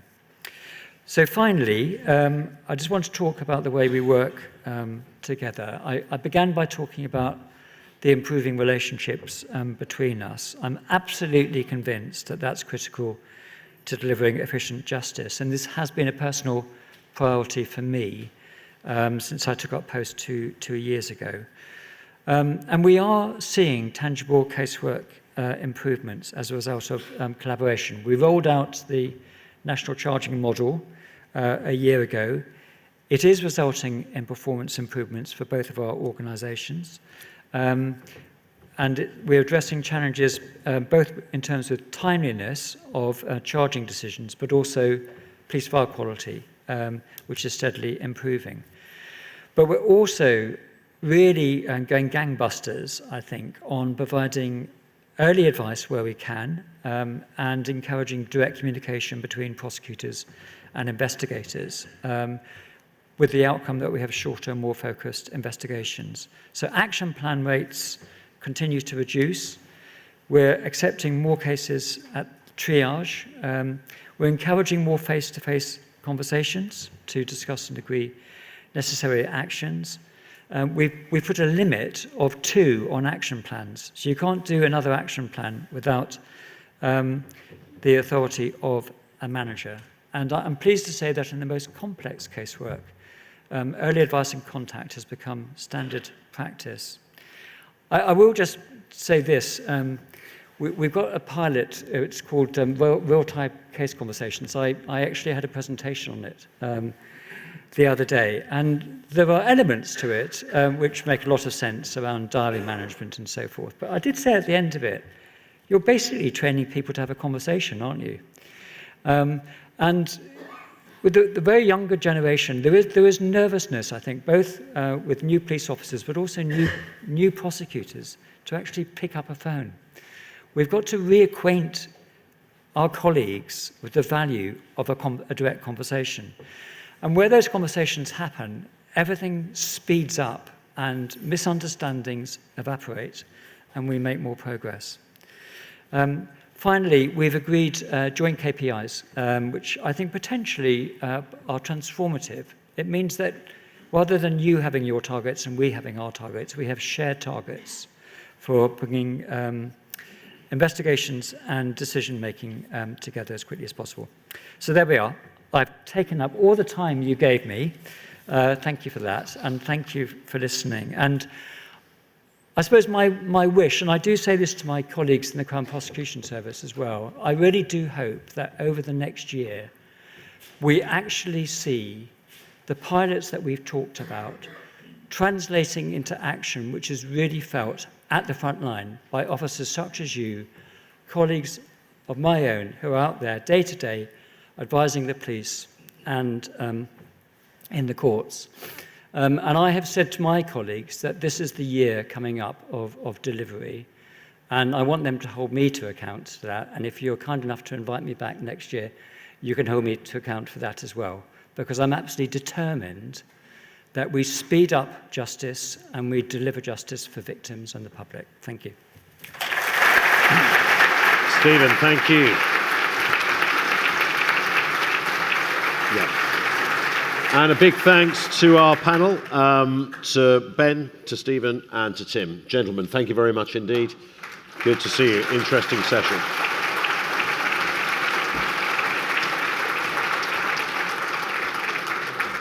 And this moves us to our final session of Conference 2025. There's a lot of generic issues and subjects that have been raised over the last day or so, and much of that will feed into this session as well. So we welcome back to join us on the panel the CEO of the Police Federation, Mukund Krishna, National Secretary John Partington, and Deputy National Chair Brian Booth coming up to join us. Thank you.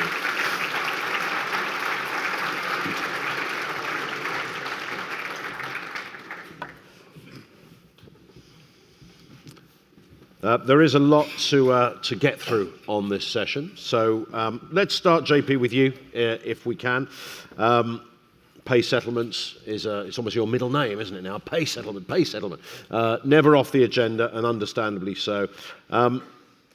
What is the Federation actually doing in terms of securing that fair settlement? I mean, beyond the increase, the 4.2% that you've talked about a lot, what sort of activity is going on to push forwards on that? I think the first thing to realise is that if you don't pay officers fairly for the job that they're doing, then morale will suffer and there'll be resentment from officers. So I think there needs to be some recognition of that. But what we're actually doing on this one is we're trying to unpack things a little bit more when it comes to pay awards, because a lot of people get fixed on the actual, what is the percent going to be this year. And that's one way of looking at it. But unless we've got the same tools as the doctors, we're probably never going to win that argument, especially in the short term. We're always going to be within 1% of other public sector workers. So that's not going to restore our pay. But the other two things we can look at, one is the policing factor, the extra money that's added to police pay, which I spoke about yesterday, and that's a key one that we did that we can look at. And last year in our submission, or this year rather, in our submission, we had a very detailed report from Professor Turnbull, which was saying that it is factored in at around 8%, but should be at 13%. So there's a 5%. There's 5% to work with there. And then the third area that we can also look at as well is benchmarking police officers. So we've spoken yesterday around psychological, psychometric testing.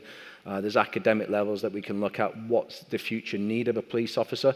So if you can raise the benchmark when you compare a police officer against other professions, that's the third way. So I think what we're saying is there's three unique ways that we can actually look at raising pay and trying to restore that, not just the fixed traditional way. Yeah. And that's what we need to unpack. But obviously, it would have to come from the same budget. Another issue which possibly feeds into this as well in terms of terms and conditions and the like, are the number of officers resigning. I think it was about 9,000 in a year. And also there's a retention issue as well for frontline policing. How's the Federation going to deal with that? Because that's been bubbling away for a number of years now. Yeah, so when we talk about pay, you can then explore that a little bit more and look at the wider remuneration package. So you put the pensions in there, you put your allowances in there, you can widen that entire remuneration package, including entitlements as well. So I think that's got to suit the job. But when it comes to some of the more detailed things, we're looking at, 9,000 people potentially leaving per year. What happens sometimes with the mass recruitment drive, sometimes those people aren't up to the standard. I've spoken about the psychological and the psychometric, assessments that should be made, but we're also making some arguments now that perhaps the standard of a police entrant academically should be higher, because that has slipped over time as well. So we've recently polled some members, police officers around the country, and asked them what their view was on having a minimum of 5 GCSEs with maths and English as part of that, as a basic level of academic ability. And 83% of people said yes, they would support that. So that's something else that we have to look at as well. Are people suitable? Because once an officer is fully competent, they're meant to be working at a level 6 academic level. And we don't think that maybe some of the people coming through are prepared for that. So that's another way we can look at it, making people sure that people have got the temperament, but also the academic ability. And then the third thing, which we heard from the Chief Constable before on response policing, that, there's a lot of younger officers are going into response policing. It's the front of policing. It's where a lot of the trauma and injuries occur. And I think we need to look at across the entire service, but we need to look at the first 5-year journey of a police officer as well and what support that they're getting. Mel Warren spoke a lot about that yesterday as well. So we need to make sure that we look at the first 5 years and then the wider service. How are we supporting these officers, making sure that they've got the right rest and resilience and recuperation? I think you've got to put those things together, then you can start maybe saying we can bring that attrition level down. Okay. Question for Mukund. This is financially related as well, Mukund. Yep. How is the Federation lobbying for sustainable funding? We know there's some fairly alarming figures out there. 4 out of 5 forces dipping into reserves and borrowing quite heavily just to maintain operations. What's your response to that? I think for long we've been speaking about the council tax presets and other bits, but for me, the police reform that the government are looking to undertake cannot be independent of the finances and the budgets and then the funding that goes with it. We are clearly making a case to have a seat at the table. We will talk about the rank and file view through the real state of policing report and the commitment that we made yesterday. There isn't a silver bullet that can address this problem. Everyone's grappling with it. So we've got to play a part, be a part of that solution, because economy is in such a state. And I'm just trying to manage expectations as well. We will, of course, push and make the case for greater funding so that the officers are able to deliver a better service. But funding also means not just service delivery, which doesn't just happen on its own. It also means we spend, or the service has enough to make sure our recruitments are right, to make sure that there is continuous professional development, to make sure that there is the right kit, the right uniform, and then so on and so forth. If we can ensure all those basic needs, which I call basic because they are basic, the minimum standards required to deliver effective service, that improves confidence, that improves morale, and that then leads to a better outcome. So funding is just one of the many issues. Okay. Question for Brian, which goes back to the session we had right at the beginning of this morning, that very powerful and moving and often uncomfortable discussion about suicide. And we heard about the suicide amendment in the House of Lords. Just give us an overview, if you could, Brian, about the engagement with MPs and Lords that you've had on this issue, and what you think the chances are of this making a genuine positive difference. I'm really confident we are going to make a genuine positive difference. There's an immense amount of parliamentary work that goes on throughout this organisation. We've been engaging MPs at round tables around the country with branch boards. We've gone to the Labour Party conference, Conservative Party conference and the Lib Dem conference and engaged MPs and Lords there.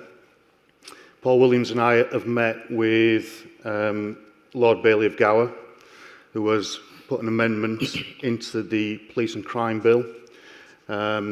This is currently at the committee stage in the House of Lords.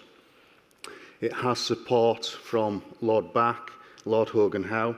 So Lord Bailey is a Conservative Lord. The Conservatives have the greatest presence, shall we say, in the House of Lords. So they have the majority. By securing his support, we're going to have quite a lot of support of the Lords. But we've gone further than that. We've engaged with Labour and those that are not connected to a party. So we've got cross-party support. I'm really confident that that bill will go into the House of Commons. There's plenty of work to do, and that work will continue next year. And I will say to the branch boards, continue coming to me to arrange these round tables. Never underestimate your local connection with your MPs. Yeah. Question for John, back to a welfare issue. Many officers still suffering from long COVID at work after catching COVID at work, as it were. Will the Federation demand to the Home Office for adequate compensation and support for these officers? We know that there are officers still suffering from long COVID, and they've most probably contracted that whilst they've been at work. But at the moment, there are no plans for us to push for anything further than what's in place at the moment. All that we would ask is that they get the right support within their force for bespoke needs that relate to them, so that they can be looked after in the workplace. But there's no plans at the moment to approach the Home Office for additional compensation that's outside of what's already available. Okay. Question on trust, Mukund. How will the Federation help restore public trust in policing amid some of those more high-profile cases, misconduct cases that we've heard? Also, the abolition of police and crime commissioners announced a couple of weeks ago. What's the Federation role in getting trust back?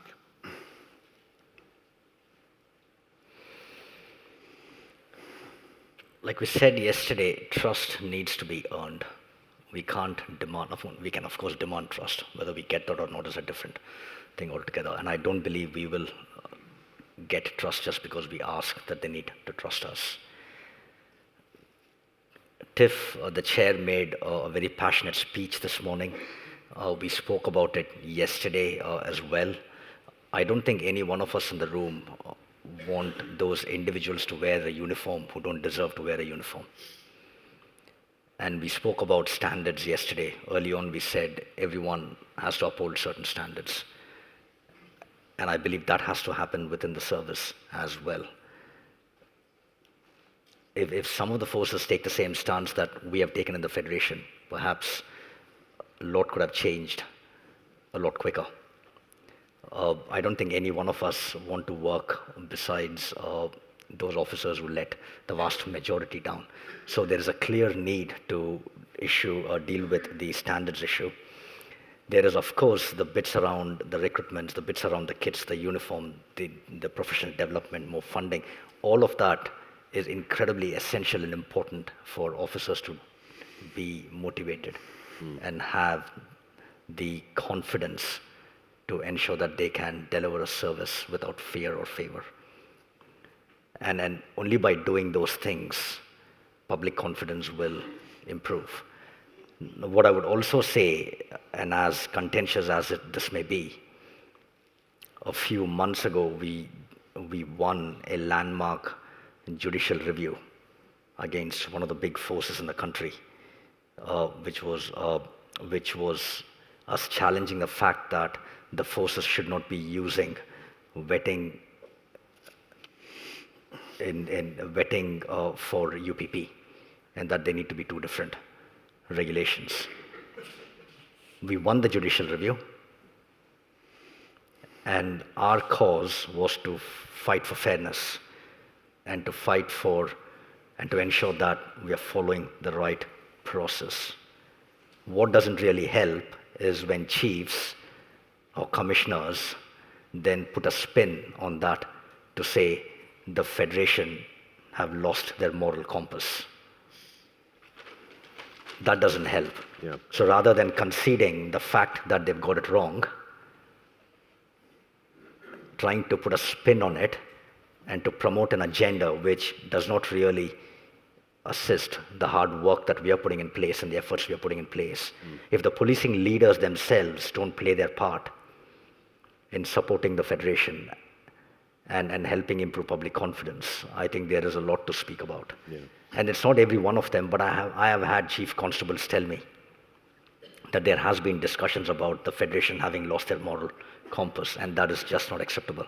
Do you think the Federation needs a kind of higher profile with the public, as it were? You know, we talked a bit about doctors yesterday. This, huge sort of monolithic BMA that gets talked about a lot. You went out on the streets, people would know the BMA, might not know the Police Federation. Does it need that kind of image to kind of give it some booster rockets on some of the big issues that have been discussed? Absolutely, we do. That's part of our transformation. One of the things I did not speak about yesterday was the fact that we are beginning to rewrite our core purpose, the very purpose of our existence. Our regulations are very, very clear. The legislation that we have been enacted on is very clear. Our duty is to support our membership, their welfare and well-being. But the regulations also are clear to say that the duty is also to act in the interest of public. So we are going through an exercise of rewriting our core purpose so that we can bring that public angle in. And at the Fed Connect event that we will hold next year in March, we will be looking to roll out our new Federation brand image, brand logo, our core purpose, and so on. So we've got to go through that process. Okay. But I am very keen that the chiefs really also play their part. Of course, we have to play our part in helping improve the service. And we as an organization need to also be solution focused, not just call out what the problems are, but the chiefs have to play their part as well and accept the fact that sometimes they are going to get things wrong and they have to work with us. We are going to take some questions from the audience. We've got some roving microphones floating around. So if you've got a question for any of our panelists, if you could maybe raise your hands to start with. And there's a gentleman right down at the front here. I think will give us our first question. Thank you. You've spoken quite pointedly about the increasing standards in recruitment. Equally, at the other end of the scale, what can only be described as a catastrophic failure of leadership across a number of forces that's generated David Blunkett's commission into leadership. What do you see the Federation's role in making sure that process remains honest? Start. Yeah, so I'll start on this one. So part of the work of the Secretary's office is with the College of Policing, and we are embedded within that work. We're not happy with it. If you want a more detailed response of the things that we push back on, we can give that to you, but we do challenge them at all levels around the leadership. In particular, that most chief officers now seem to attend the course and pass it, and there's hardly any failures. That can't be right for the level. But also, and Macomb may want to open this one up, we're actually engaged as well with the wider reform around how the leadership looks like around that. But you are absolutely right. We think leadership needs to be improved, and we think it's letting the service down. But I don't know if Macomb wants to say something on the reform.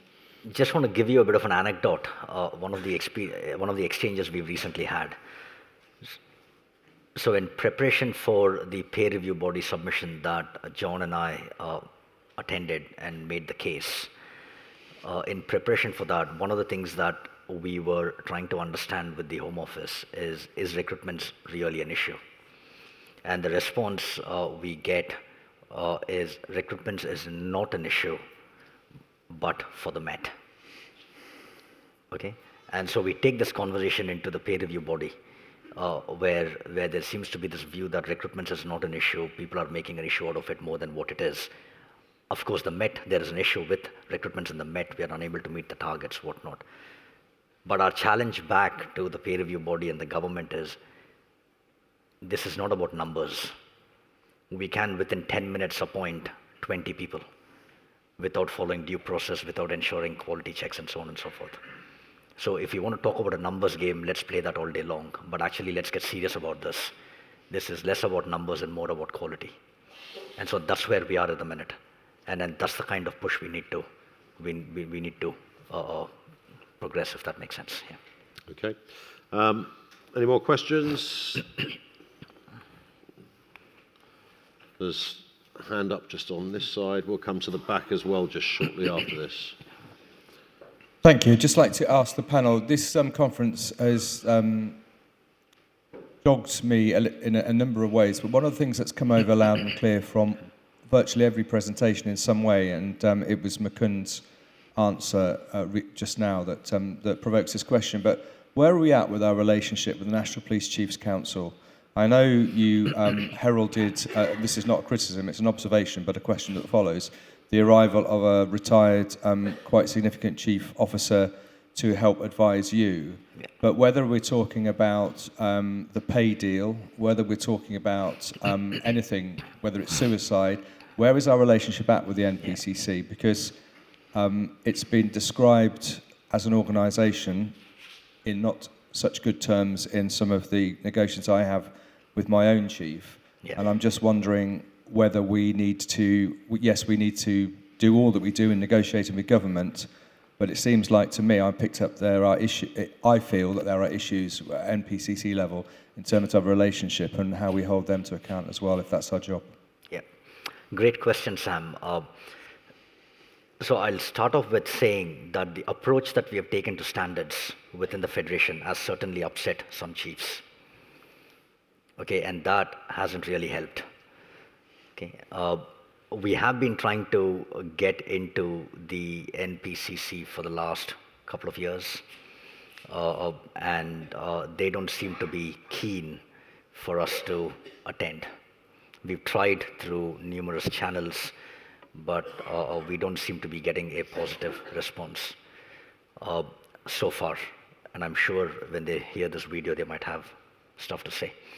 However, Charlie Hall, the senior policing leader, retired chief constable we've engaged to advise us, has been a phenomenal help for us, where he started to open doors for us. And one of the things we've done with Charlie's advice is I have personally written to every chief, setting out the progress we have made in the last 2 years and asking for a meeting. And my calendar at the minute is inundated with meetings with the chiefs. And actually, it works out much better. rather than going and addressing people, which is probably the size of our national council, maybe even bigger, or if it's on Teams, people switching off cameras and things like that. The chiefs are now welcoming meetings, and I've spoken to probably half a dozen already in the last couple of months, and I have my calendar booked for the next 6 months with the chiefs. And some of them actually are very pleased that we are reaching out to them.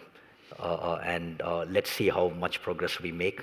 One-to-one conversations with the chiefs always allow us to agree to disagree in private and not go after each other in public, because we spoke about we want to be a different organization. We don't want to keep table banging. Gone are the days of putting billboards up and running up and down Westminster, Whitehall, and so on. So the conversations we are having with the chiefs on a one-to-one so far is proving to be a lot more effective and valuable. And yeah, so that's where we are with it. Okay. NPCC as a beast, I think when I say a beast as a big body, I think there's a lot more to do. But I'm hopeful that when we interact with chiefs on a one-to-one, they will then apply pressure on the NPCC to invite us. And JP, you want to say a brief word on this as well? Yeah, just in relation to the pay side, because you mentioned that. When it comes to the discussions with the NPCC, we do have meetings with Jason Hogg, who is the workforce lead, and we now have meetings with Phil Wells on a regular basis, who's now the pay and reward lead and the pensions lead. If we can get agreement, we will try and put our messaging together for the pay submissions, but obviously there were times when we don't agree. But from a pay point, we do meet with them on a regular basis. Okay. Question right at the back, I think. Yeah, thank you. Lewis Davis, Secretary in North Wales. Question for the panel about what are we doing to ensure that there's a standardised amount of duty time for the reps? We're asking reps to do an awful lot more, and loads of them are doing work in their own time they should be with their families, etc. So rather than have inconsistent arrangements across forces, what's being done to make sure that they have the time to do their role, develop, and not have to take it all home with them?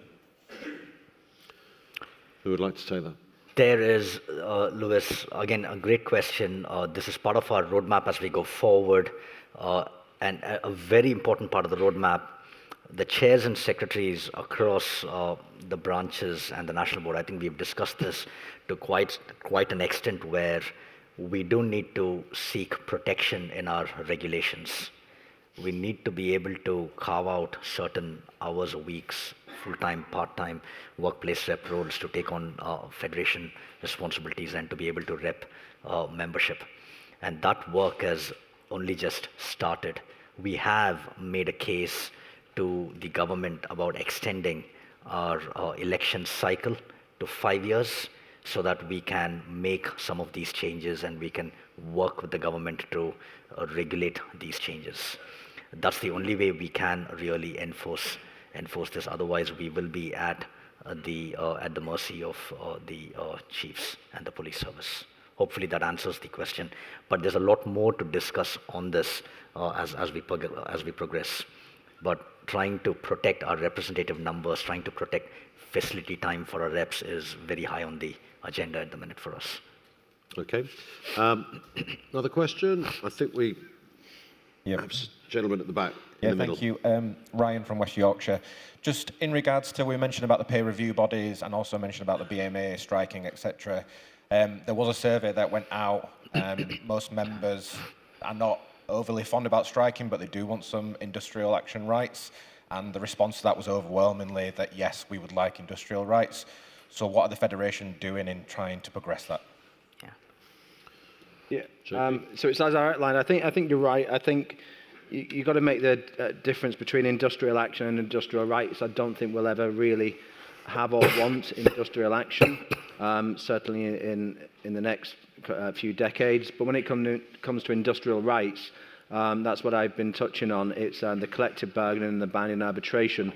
The problem we have at the moment is we were hoping that when the government came in that they may review the pay review bodies because it wasn't their invention, it was a Conservative Party invention, but they seemed reluctant to do that. So we've now put in as much pressure on as we can politically to try and change their position. Like I said, we are looking at some legal challenges now because we've tried to make the case direct with them that you've got to give us something outside of what everyone else gets. But the next stage, and we have been speaking with lawyers around this, so that's the next stage. But it's not going to be a quick process, and you're pushing against a government who don't want to move at the moment. Brian, you wanted to come in on that? Yeah, just a quick point. There's a part where we all can play here. It's around that, I mentioned earlier, the positive engagement with your MPs. Each one of your MPs in your local area will have a constituency meeting on a Friday. Get into them, explain to them what we're about, what we need to change, the collective bargaining, the binding arbitration. Contact your local chair secretary. They have an information sheet that has all the facts and figures for you to assist you in those meetings. But the more you can do, the more effective we become as a campaigning organisation. So, okay. I think we've got time for one more question. Can I just add something very quickly to that? Sorry. The Copt Enough campaign, Ryan, is a manifestation of that initial poll that we did with the industrial rights. And it's right, it's collective bargaining is what we are after. We have made it very clear to the government that we are going to give it 18 months or so. And if we don't succeed in getting that binding arbitration, then we will come back to the membership and ask them for if they would be interested in the next stage or the escalated stage. Okay, but we need to go through that process, if that makes sense. And the Copt Enough campaign is aimed specifically and precisely at that, which is to help us build that momentum towards getting us that binding arbitration. And that final question, I think somebody has the microphone somewhere. No? Is there a final question? Stick your hand up. In which case we can get a final word from our panel, encapsulating everything that we've looked at in the last day. Mukund, firstly, fast forward 2026, you're sitting back here. Could be Birmingham, could be Manchester, who knows where it may be. What do you think the state of play will be? Brief answer on this, because I want to get a response from all of you. Where do you think the Federation will be in a year's time? I'm very keen that we continue to listen, we continue to learn, we continue to rebuild and strengthen the relationship with the membership, and hopefully make significant progress on our Copt Enough campaign. Okay. Yeah. Brian, same question. 1 year from now. Keep this cohesion working together. We're coming together fantastic as an organisation. And it's give and take constantly. And there is so much for us to do. We've got difficult times ahead. But working together, we are going to be a very strong organisation. So keep up the good work, people. Thank you. And John, your thoughts over the next 12 months? I think we'll become more unified, more united. We'll speak with one voice more and more. And I think just on that, people may see the work that we do in isolation, but it's not. It's a collective. If you get any good ideas or any views, please just speak directly to us or email us or get in contact. Big round of applause, if you would, for our final panel, Brian, John and Mukund. Thank you, guys. Cheers. And we do reach conclusion time. Yes. And to close the conference, I know Mukund would like to say a few words. Thank you. Just a few things to wrap up. I really want to start with thanking everyone who has attended this conference here in person, but also streamed online, engaging in very candid, open, honest discussions, some of which are pretty sensitive, and so for which I'm very grateful. I'm also very thankful for you engaging in the subscriptions review discussion we had. Never an easy conversation around subscriptions and money, but we've engaged professionally and we got an outcome. The comms for which we will circulate after conference, the central comms team will share that with the chairs and secretaries, and they will then start cascading that out, and we will do something centrally as well.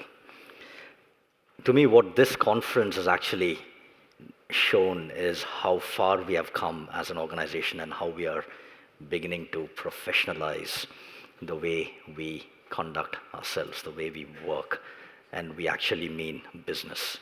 And I think this is a product or an outcome of the last 2-3 years of effort that every one of us have put and continue to put into this. We've covered a wide range of topics. We spoke about pay, we spoke about well-being, the police reform itself, we spoke about pressures facing policing today, and we also spoke about policing's suicide crisis. It was pretty somber this morning, but it is important we put things in perspective. Every life matters. Stay Alive, an app I've written down. Please use that, please push that. It's called Stay Alive, okay, and it's free. So if we can help our colleagues in need, why would we not do that? Okay, so please take note of that. We also had the honor of recognizing some outstanding officers with some very, very special awards. Sophie, Emma, Jane, Greg, Simon, Sarah, Stephen, and Mo. Of course, there are many others out there, but we've heard from some of them, and they're outstanding. So congratulations to all of them. And just for the record, they are true role models. Okay, had to get that in. Okay, but before I close, I think it's important to recognize a few people. An event like this doesn't happen with ChatGPT, doesn't happen with AI in the background, doesn't happen with a couple of phone calls and favors. It happens with real people doing some real work, a lot of hard work. So I want to thank, in no order, I want to start with Gareth Nicholson, our head of comms and marketing, to have pulled this off. Great leadership from him, from Claire Bleckenhorst. I don't know where you are, Gareth and Claire, but thank you very much. John Knott stood out there at the back. Again, a lot of effort and discipline in terms of us running this in the way we are running this. The comms team, the marketing team, the IT team who are behind the scenes, all of them, Tim and the Glasgow's team who've been helping us with the audio, video equipment, to the sponsors as well, thank you. And Ian, very grateful for all your support. Thank you very much as well. So I guess this is what I think is, what I feel and I believe is a very positive end and a success to a very successful conference. We met after 3 years. So take what you can out of this, and please do give us the feedback, and we will love to hear back from you. Okay? If there are any questions beyond this as you reflect, send them over to your chairs and secretaries, and we'll come back to you. But more comms to come on this. Let's continue to stay united, and united in purpose, and there's strength in unity. Safe travels back, and I'll see you all next year. Thank you. Thank you. Thank you.